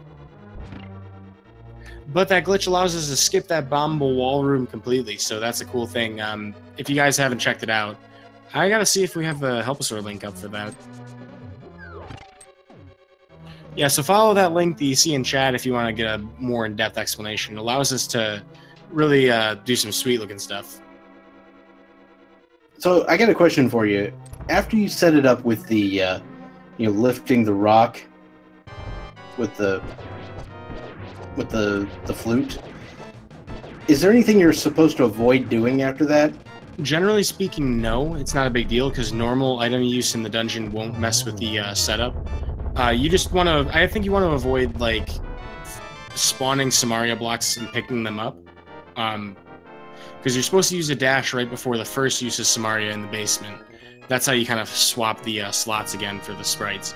So I think you have to avoid Samaria use, pretty much. Does pushing the block cause problems? No, because it's altitude based, so if nothing changes the altitude for that sprite slot, no big deal. Okay. And not all items and all item uses will reset that value. Yeah. I've just tried to set it up a few times and I've always messed it up, so I'm trying to figure out where I had issues with that. Anyway, enough of that. We've got ourselves a race. Dustsen is now heading to Swamp. This will be his 7th crystal. No, his 6th. He's got to do Turtle Rock. He didn't finish that. What am I talking about? It's like his 6.5th. Yeah, because he's full cleared Turtle Rock. He's just got to go back in and get the crystal. And unfortunately, there are next to 0 situations where you can create a backup portal and head back through it. So unfortunately, it will be a full climb back up Death Mountain. But Zaphod will find his flute in the next room. So now if he's lucky, he'll just nope the heck out of here. But he's definitely going to keep checking. I mean, the ice rod's still possible for him.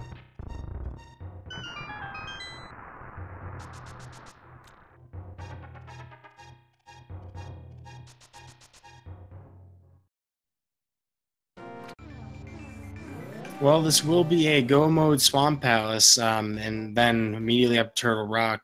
Right now, we know Zaphod can't finish this, and he will end up having to go to Misery Mire next. He will find his Ice Rod there. I'm wondering if he's going to do Ice Palace first.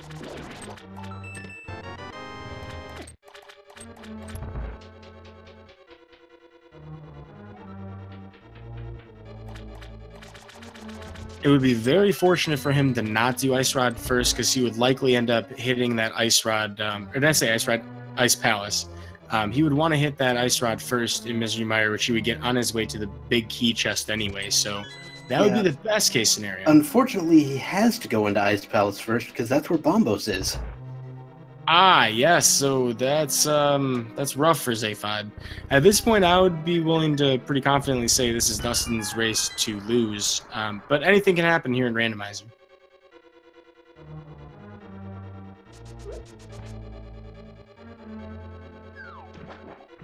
The runners should have no knowledge of whether or not the other runner is in go mode or not, but I imagine Zaphod might suspect that Dustin is in go mode, given the location of the fire rod.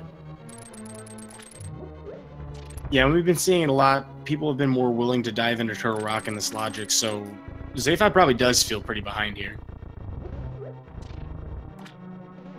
And Zaphod's going to go ahead and activate his Swag Duck as Dustin heads toward Argus.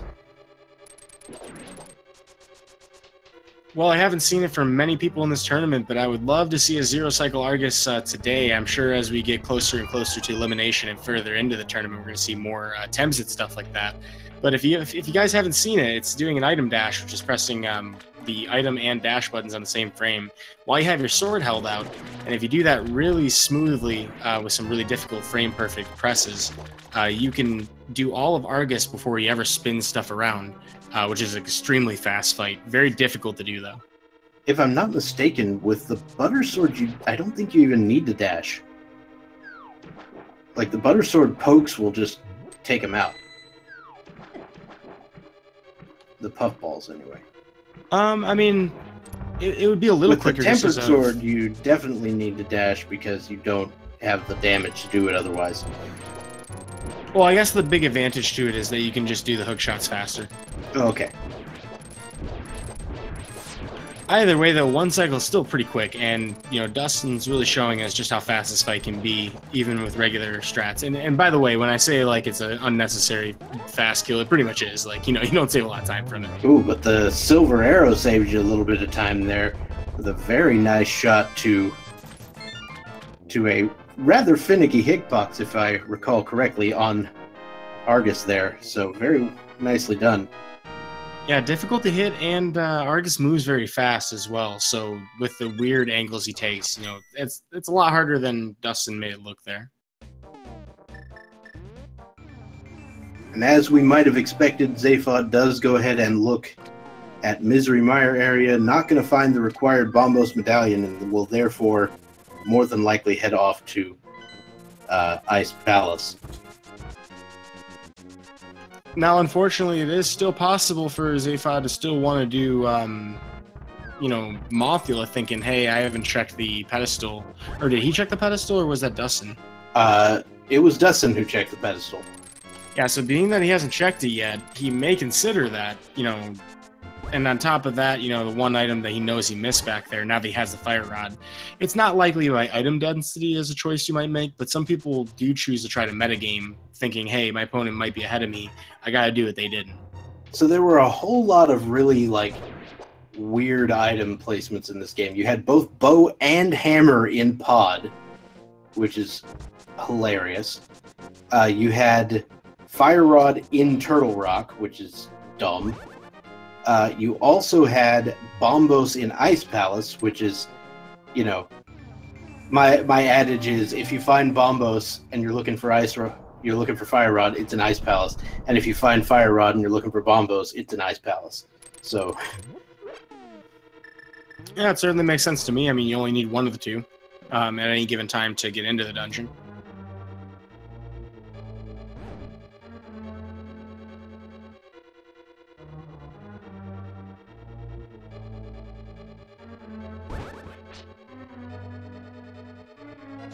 Zaphod picks up that small key, of course. Dustsen is now in Turtle Rock. This will be a pretty quick clear. We've got the Butter Sword. I mean, I don't see any reason for Dustsen to check anything else for the rest of this game. Yeah, at this point, you're just looking at some ammunition refills, possibly more bottles, potentially potions in those. I mean, maybe if you're going to check anything, just the stuff that's literally directly in your path. Even then, probably not even worth. Yeah, the only things you'll be checking is looking for that big key in Ganon's tower. Let's be fair. Although and we know where half magic is, so, and he knows it too, so he can't be looking for that. I honestly think the only reason I would check any chests at this point, I mean, because you bring up really great points about, you know, how there's really not much to find. If your health is low, it might be worth trying to get a heart container or a heart, you know, piece that could potentially refill your health. That would be the one thing that would probably make sense. And being how many of those there are, that would actually be pretty high likelihood of finding. Zaphod is very healthy right now, though, at 16 hearts, compared to Dustsen, who has done more dungeons and overall, I think, more checks, having just been a little more efficient, I think. Yep. Now, I would expect Zaphod probably to go ahead and get the Butter Sword here, because he's still going to be looking for the Ice Rod. But he's going to get Bombos out of the big key chest coming up here. Now, be prepared, ladies and gentlemen, because as soon as the 7th crystal falls from the sky for Dustsen, we will be starting everybody's favorite Ganon's Tower big key guessing game. And that's coming up sooner than later, because as you can see, this is Gold Sword, and Trinex goes down pretty fast.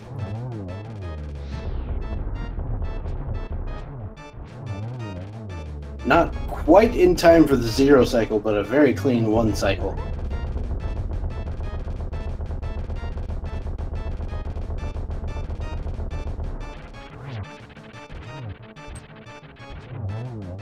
Alright, so there are 22 locations where Ganon's big key can be. You're going to want to put in a number from 1 to 22 as soon as the start signal happens from me.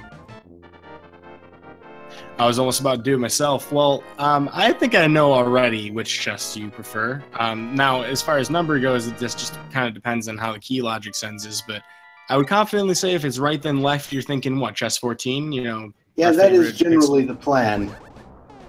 Our favorite glitched friend. That is generally the plan. I just put in something else, though, to, you know, so it wouldn't be the same as something everybody else did. How are you going to violate your Hippocratic oath to Bob? No, and just betray him with that number? Look, my public choice is Bob's chest. My metagame choice is different. Well, in that case, I will be guessing chest number 14 today, folks. Well, all right then. Somebody's got to, you know, show some support for Bob.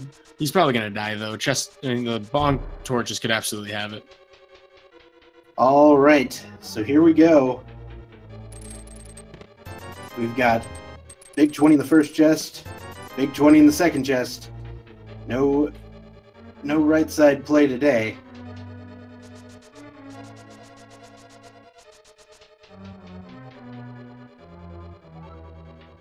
Nothing on the torch either, so that's number 3 with no torches or no big key.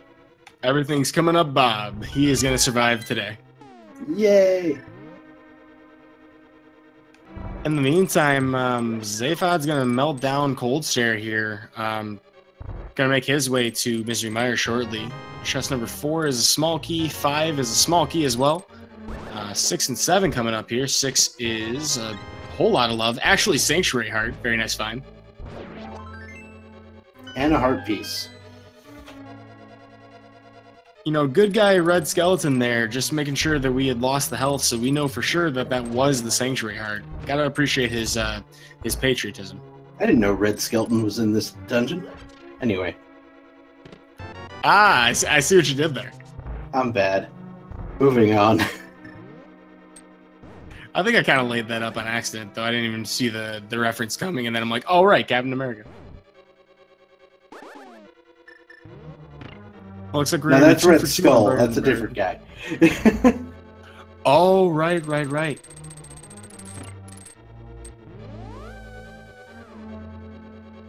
Well, so we've had 8 chests so far, if I recall correctly. Yep. Number 9 Number today 9. is going to be small. Right. So that right there tells me that. So we found all 4 small keys now. So that means Tile Room could have it.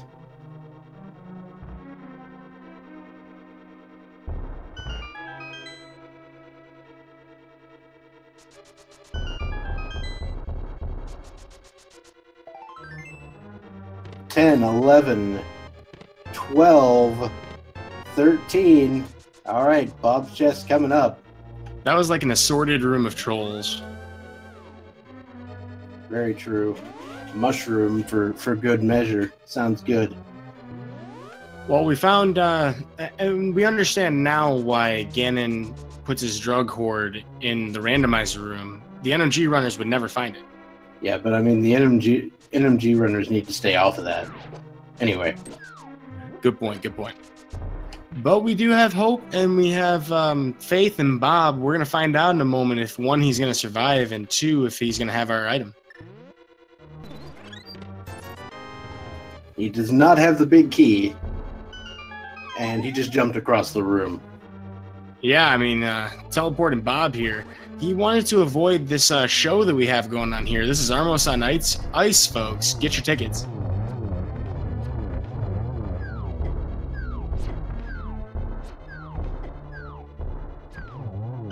Ice physics being kind of a pain, but Dustin does get around it, no problems. So he is going to check number 15, big 20. 16 is going to be a big or full heart container, and 17 is quivers. So right side it is, but does he check Tile Room? Most people will come back for it. Yeah, we know that Tile Room could have it, because we found all the small keys. Sometimes you only find a certain number of small keys up front, and so you know that Tile Room has the last one. In this case, it's not the case. All right, so Zaphod finally enters go mode at 137.44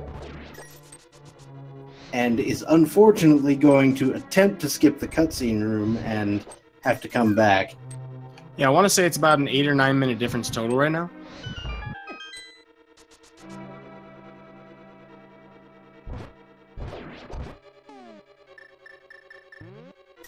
Well, we're here on the right side. There are 4 chests that we can check immediately after these mummies here.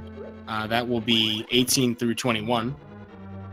All right, number 18, big 20. Number 19, burrito. Number 20 is the big key.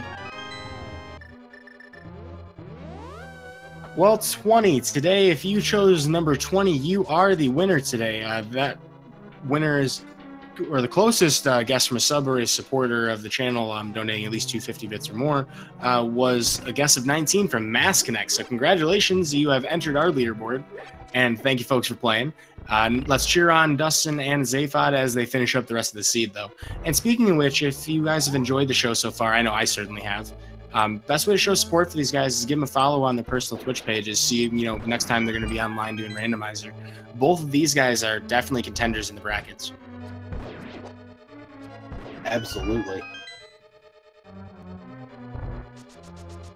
And it's time for the gauntlet climb. So Dustin now just needs to make his way all the way up Ganon's tower.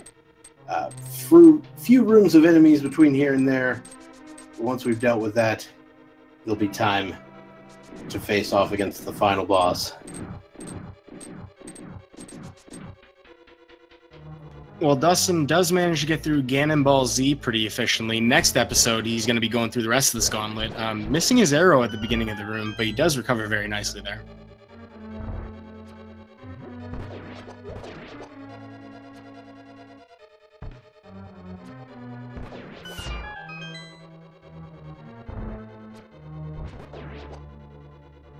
So one reason that a lot of people avoid their silver arrows here in Gauntlet is because of crazy lag frames, which we're seeing a little bit of from dustsen. If this was a closer, finish here in the race, that might actually count for something. It's part of the reason that people switched to Fire Rod by this point, which he did very well. Clutch fairy drop though. Yeah, my main issue with Fire Rod strats is I'm really bad at conserving my magic.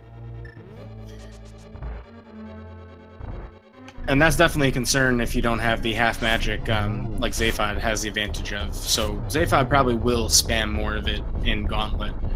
We are getting silver arrow strats for Lamos too. dustsen gets it in just over 1 cycle.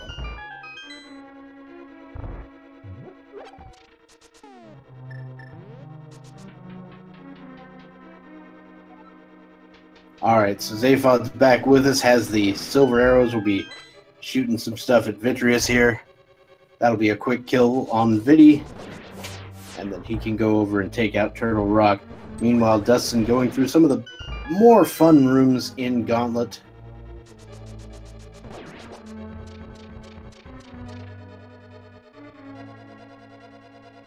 Seems to be handling the last half of Gauntlet very well right now. There is one major thing to avoid coming up ahead, though. There is a glitch where you can despawn all of the sprites in Ganon's Tower if you go through the next staircase while this door that we're opening now closes. So dustsen will have to be a little bit careful about that. He's going to go over and grab the refill, so that's not going to be a problem. Yeah, whenever I'm concerned about it, I'm just like, yeah, I'll just go grab the refill. He does have plenty of keys, though. He can skip these mini Helmosaurs and has absolutely no reason to check these chests. So he is on a blazing trail, heading right for the Moldorm 2 fight and Aghanim 2 as well, rounding out the last of the Light World refights.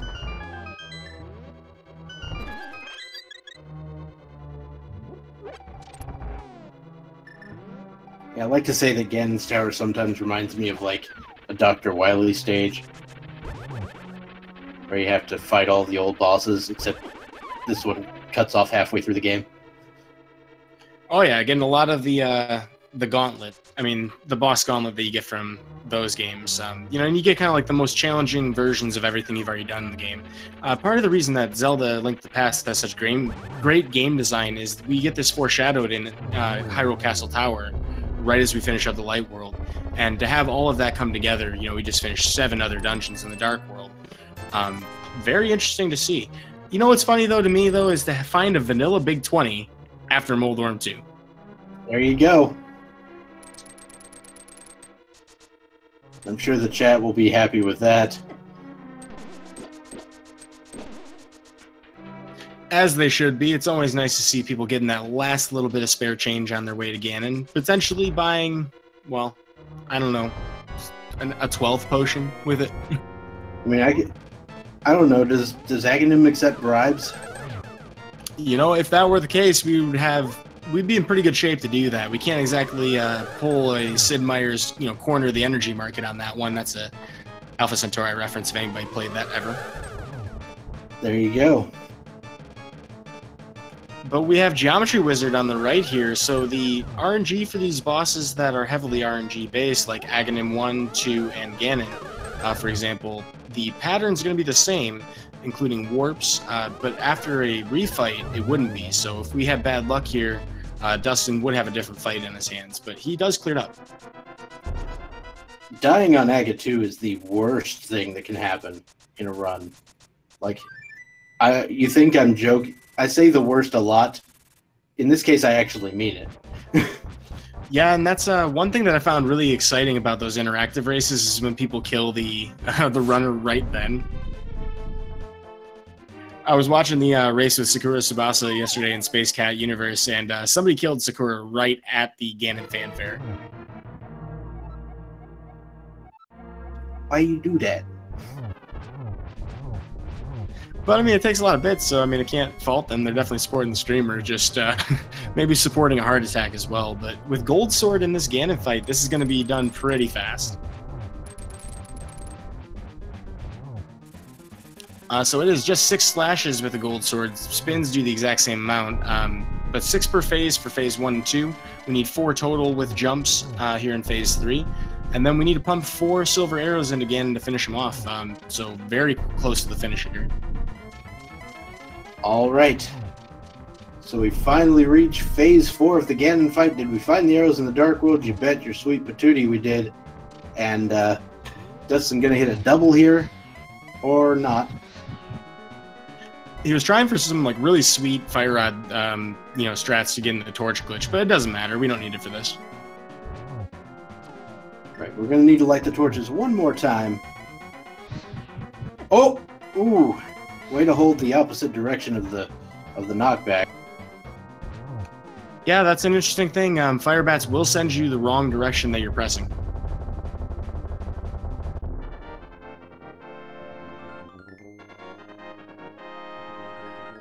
Well, with that, GG's in chat. Dustsen has finished up the race. He's going to walk into the Triforce room in a moment with an official Speed Racing TV time of 1 hour, 46 minutes, and 3 seconds. Congratulations, Dustsen. We'll see if we can get him in for an interview. Indeed.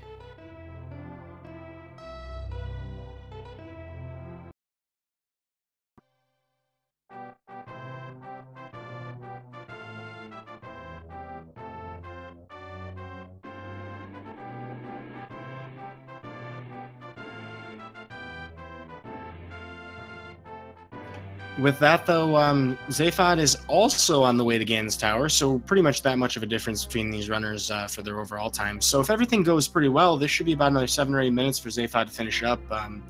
And with the equipment that he has, it looks pretty, favorable. And there's Dustsen in the setup room, so I'll just bring him on in. And we are now joined by our winner today, Dustsen. Well played, sir. And GG to you.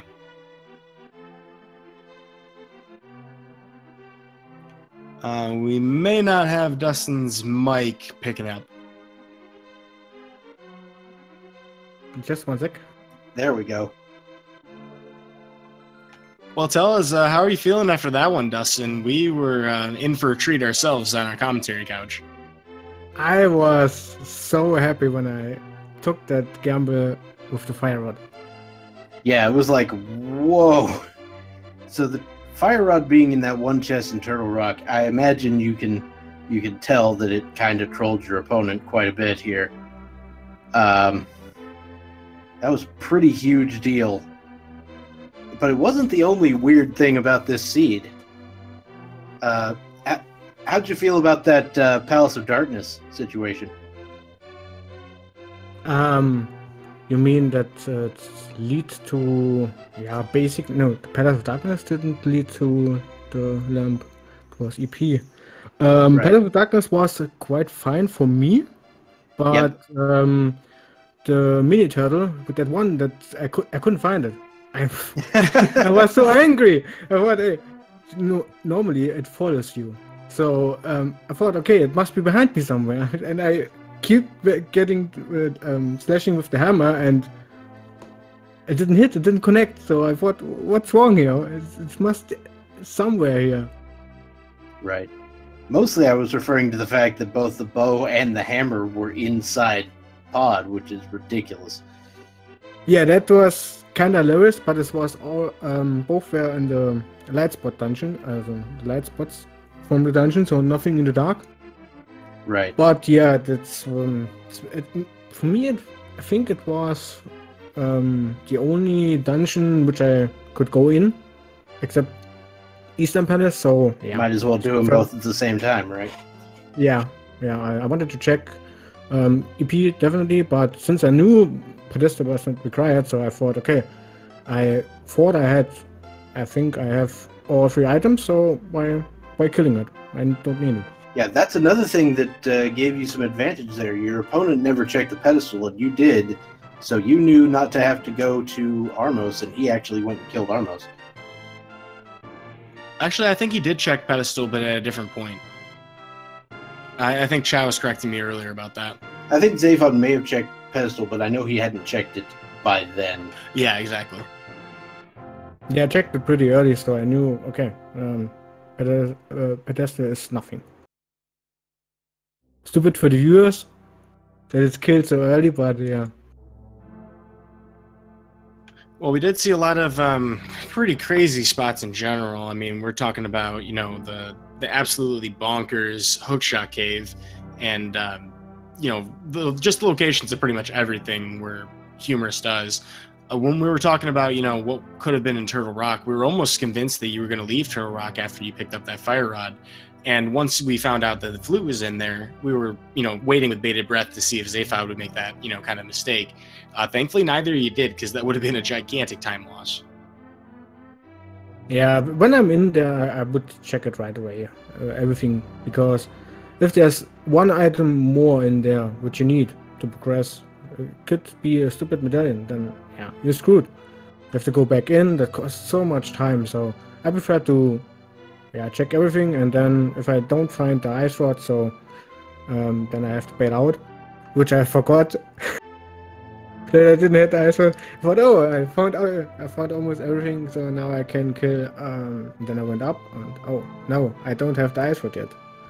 So yeah, that lost some time. Well, so you know, for what the seed was, clearly a lot of, you know, really strange routing that you had to do, and both of you actually did make a lot of really good routing decisions early on the seed, particularly. But for your time that you got, a 146, how do you feel about that? I think that for this kind of seed it was pretty good. I'm pretty happy with my routing as well, with the whole Skywards, then Graveyard Ledge to Chief's Town, then grabbing the purple chest, going down there to Desert Palace. Maybe that was a mistake to go Desert Palace, but I thought it was a good routing, a good loop which I did. I should have gone not to Desert Palace instead of Port, but yeah. Yeah, well, I mean, it gave you, you know, at least the knowledge that you needed the boots. And, you know, another major mistake that your opponent ended up making was, you know, after, you know, when you went into Turtle Rock, he was up there on Death Mountain as well. He decided not to, and then he went into Swamp, which of course was, you know, you got to go mode, and it turned out to be complete garbage. So that's the main difference, I would say. Yeah, I think whole Swamp costs like 7 minutes if you have to do all, and for me it was like 2 minutes, so he lost a lot of time there. When he checked left side as well, then oh yeah, that's even more time, I think. Mm-hmm. And judging by where he's at now, I mean, if you haven't popped into the restream yet, he is currently going through the gauntlet, plus whatever delay you'd see on stream. So, I mean, all in all, probably about a 10-minute total difference, maybe a little bit more than that, between your race times, which is for the mistakes that were made with routing, which I guess could be just, you know, guesses based, you know, not exactly coin flips, but differences that people make in their decisions. All in all, both of you seem to execute very well for this to be as close as it was. I'm honestly not too happy about my executions. There were a lot of mistakes, minor mistakes in there, which cost a lot of time. So it could be better with the execution. Oh, I know where the rest of Zaphod's time loss came from. It was the mirror out of Helmasaur. Yeah, definitely that. So one thing we should probably let you know, because you'll probably see this when you watch this, you know, later on. Zaphod was in the second half of Helmasaur King fight. You guys are both in Palace of Darkness at the same time, and he accidentally menued to Mirror instead of Bow for that second phase. So he actually left the dungeon and came back later to recomplete the boss. Oh, that's really unfortunate. Yeah, that costs some time. I mean, if you're already there, and I mean, with Plumey we had, so there's almost no way you're gonna die. You just have to hit some arrows and you're good to go. But if you were out, that's really unfortunate for him. Yeah, it's really bad. Or it feels bad is what I'm trying to say. Yeah, it's a pretty rough way to, you know, and when you see the dot done, you know, depending on when you see it, you can feel a certain way about it based on that. I mean, Zaphod was pretty close to Ganon's tower when you finished, so I mean, a lot of runners kind of use that as their benchmark of, hey, I felt okay about this run. Mileage varies, of course, but I gotta ask you, Dustin, since you have advanced to 5-1, you have secured your berth into the tournament. I'm kind of wondering, do you have anything in particular you're planning on doing to practice to get ready for elimination or even your next week opponent? I'm doing, I would say, a lot of seeds nowadays, but I'm also practicing no major glitches. So I'm really like, I don't know, like 2 to 3 hours practice for no major glitches, and then I'm trying to get some runs in. So overall to get better movement and that stuff. So I'm at least can put up a fight when I advance. All right. So once again, congratulations on your victory here today, and we will see you next week and in the brackets. Zaphod is almost to Agate 2, and then we'll be wrapping this up once he completes. Yep, so having a pretty smooth Moldorm 2 fight. He's going to make it through the worst hallway in the entire game, in my opinion, pretty smoothly. And his Geometry Wizard fight should be pretty straightforward. We had some easy to deal with patterns, some much more difficult to deal with patterns. First one not being the worst ever.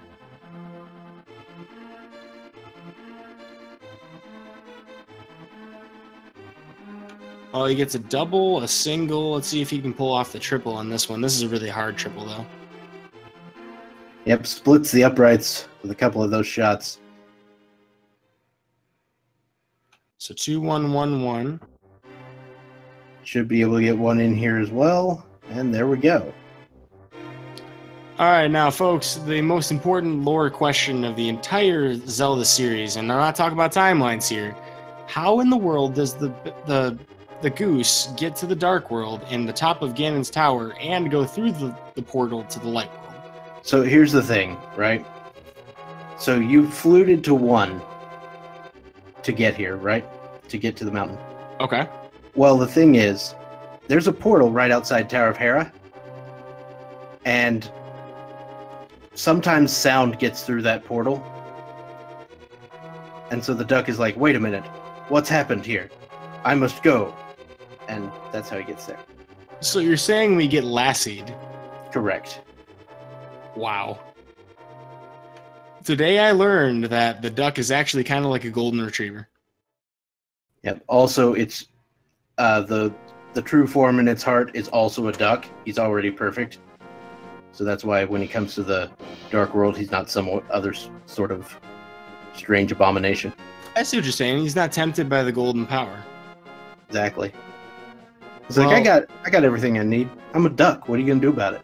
Certainly the duck that we need, not the duck that we deserve. And he will carry us to the final boss battle. And Goldsword being so fast, I mean, I kind of got carried away with the whole duck stuff. We're already almost done with Phase 4.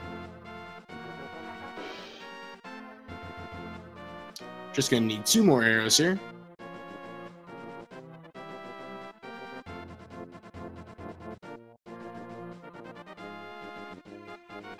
And boomski. All right, so Zaphod Beeblebrox IV takes down Ganon. We'll be heading through to the final time shortly. And the official time there is a 1:59:02. Get your GGs and chats, folks. So and of course, our 13-minute difference between our runners here. Yeah, very close to exactly that, actually. Well, we're going to see if we can poke Zaphod, see if he's going to be interested in an interview here in just a moment. And looks like he's joined us already. So, welcome to Zaphod Beeblebrox. Congratulations on finishing that abomination of a seed. Well, that's one way to put it. And congratulations on completing it sub 2 hours for what it was. Yeah. Oh, well. I want to say that Turtle Rock alone would have given me like a 2.5-hour seed for that reason. I would never have gone to that as early as Dustin did and as well as you did. I was considering doing it at my first trip up Death Mountain, and, well, I checked Spy Cave first, and, well, that didn't work out. Yeah, and we saw the frustration pull there. Once you found the fire rod, you're like, oh, come on, are you kidding me right now? It's basically... That's the PG version of what was going through your head at the time, I assume. Pretty much. And, And combined with the whole pod fiasco, that I was kind of livid near the end of it. I'm not. We're not going to talk about the menu situation. I'll tell you though. I'm assuming you were trying to go to the bow, right? Yep. Yeah. You know what's interesting about that is the most common place I've ever seen someone do that is usually Misery Mire going from bow to mirror, not the other way around. So it's just kind of a weird coincidence, but I think everybody who's ever done more than like 15, 20 runs of this game in any capacity has probably done it at one point. I'd rather see you get that out of the way here in, the Swiss rounds rather than your soon-to-come tournament bracket run. I got pretty full faith based on what we saw here today that despite some minor slip-ups, we're going to see in brackets. Well, thanks for the vote of confidence. I mean, well, it's the second time I've done this whole mirror shenanigan thing. The second one was also in a race. Thankfully, it wasn't right there in Pod. It was in Desert, which is less of an issue, but still. Yeah. So there were a lot of really annoying logic things in this seed. The fire rod, of course, being the first and foremost. Having both the bow and hammer in Pod, that's really weird. Bombos in ice, of course. Technically, logically required double dip into Eastern with the boots and the lamp, but nobody's gonna do that. Let alone the mice rod. Yeah, the ice rod can, as usual, go jump off a bridge.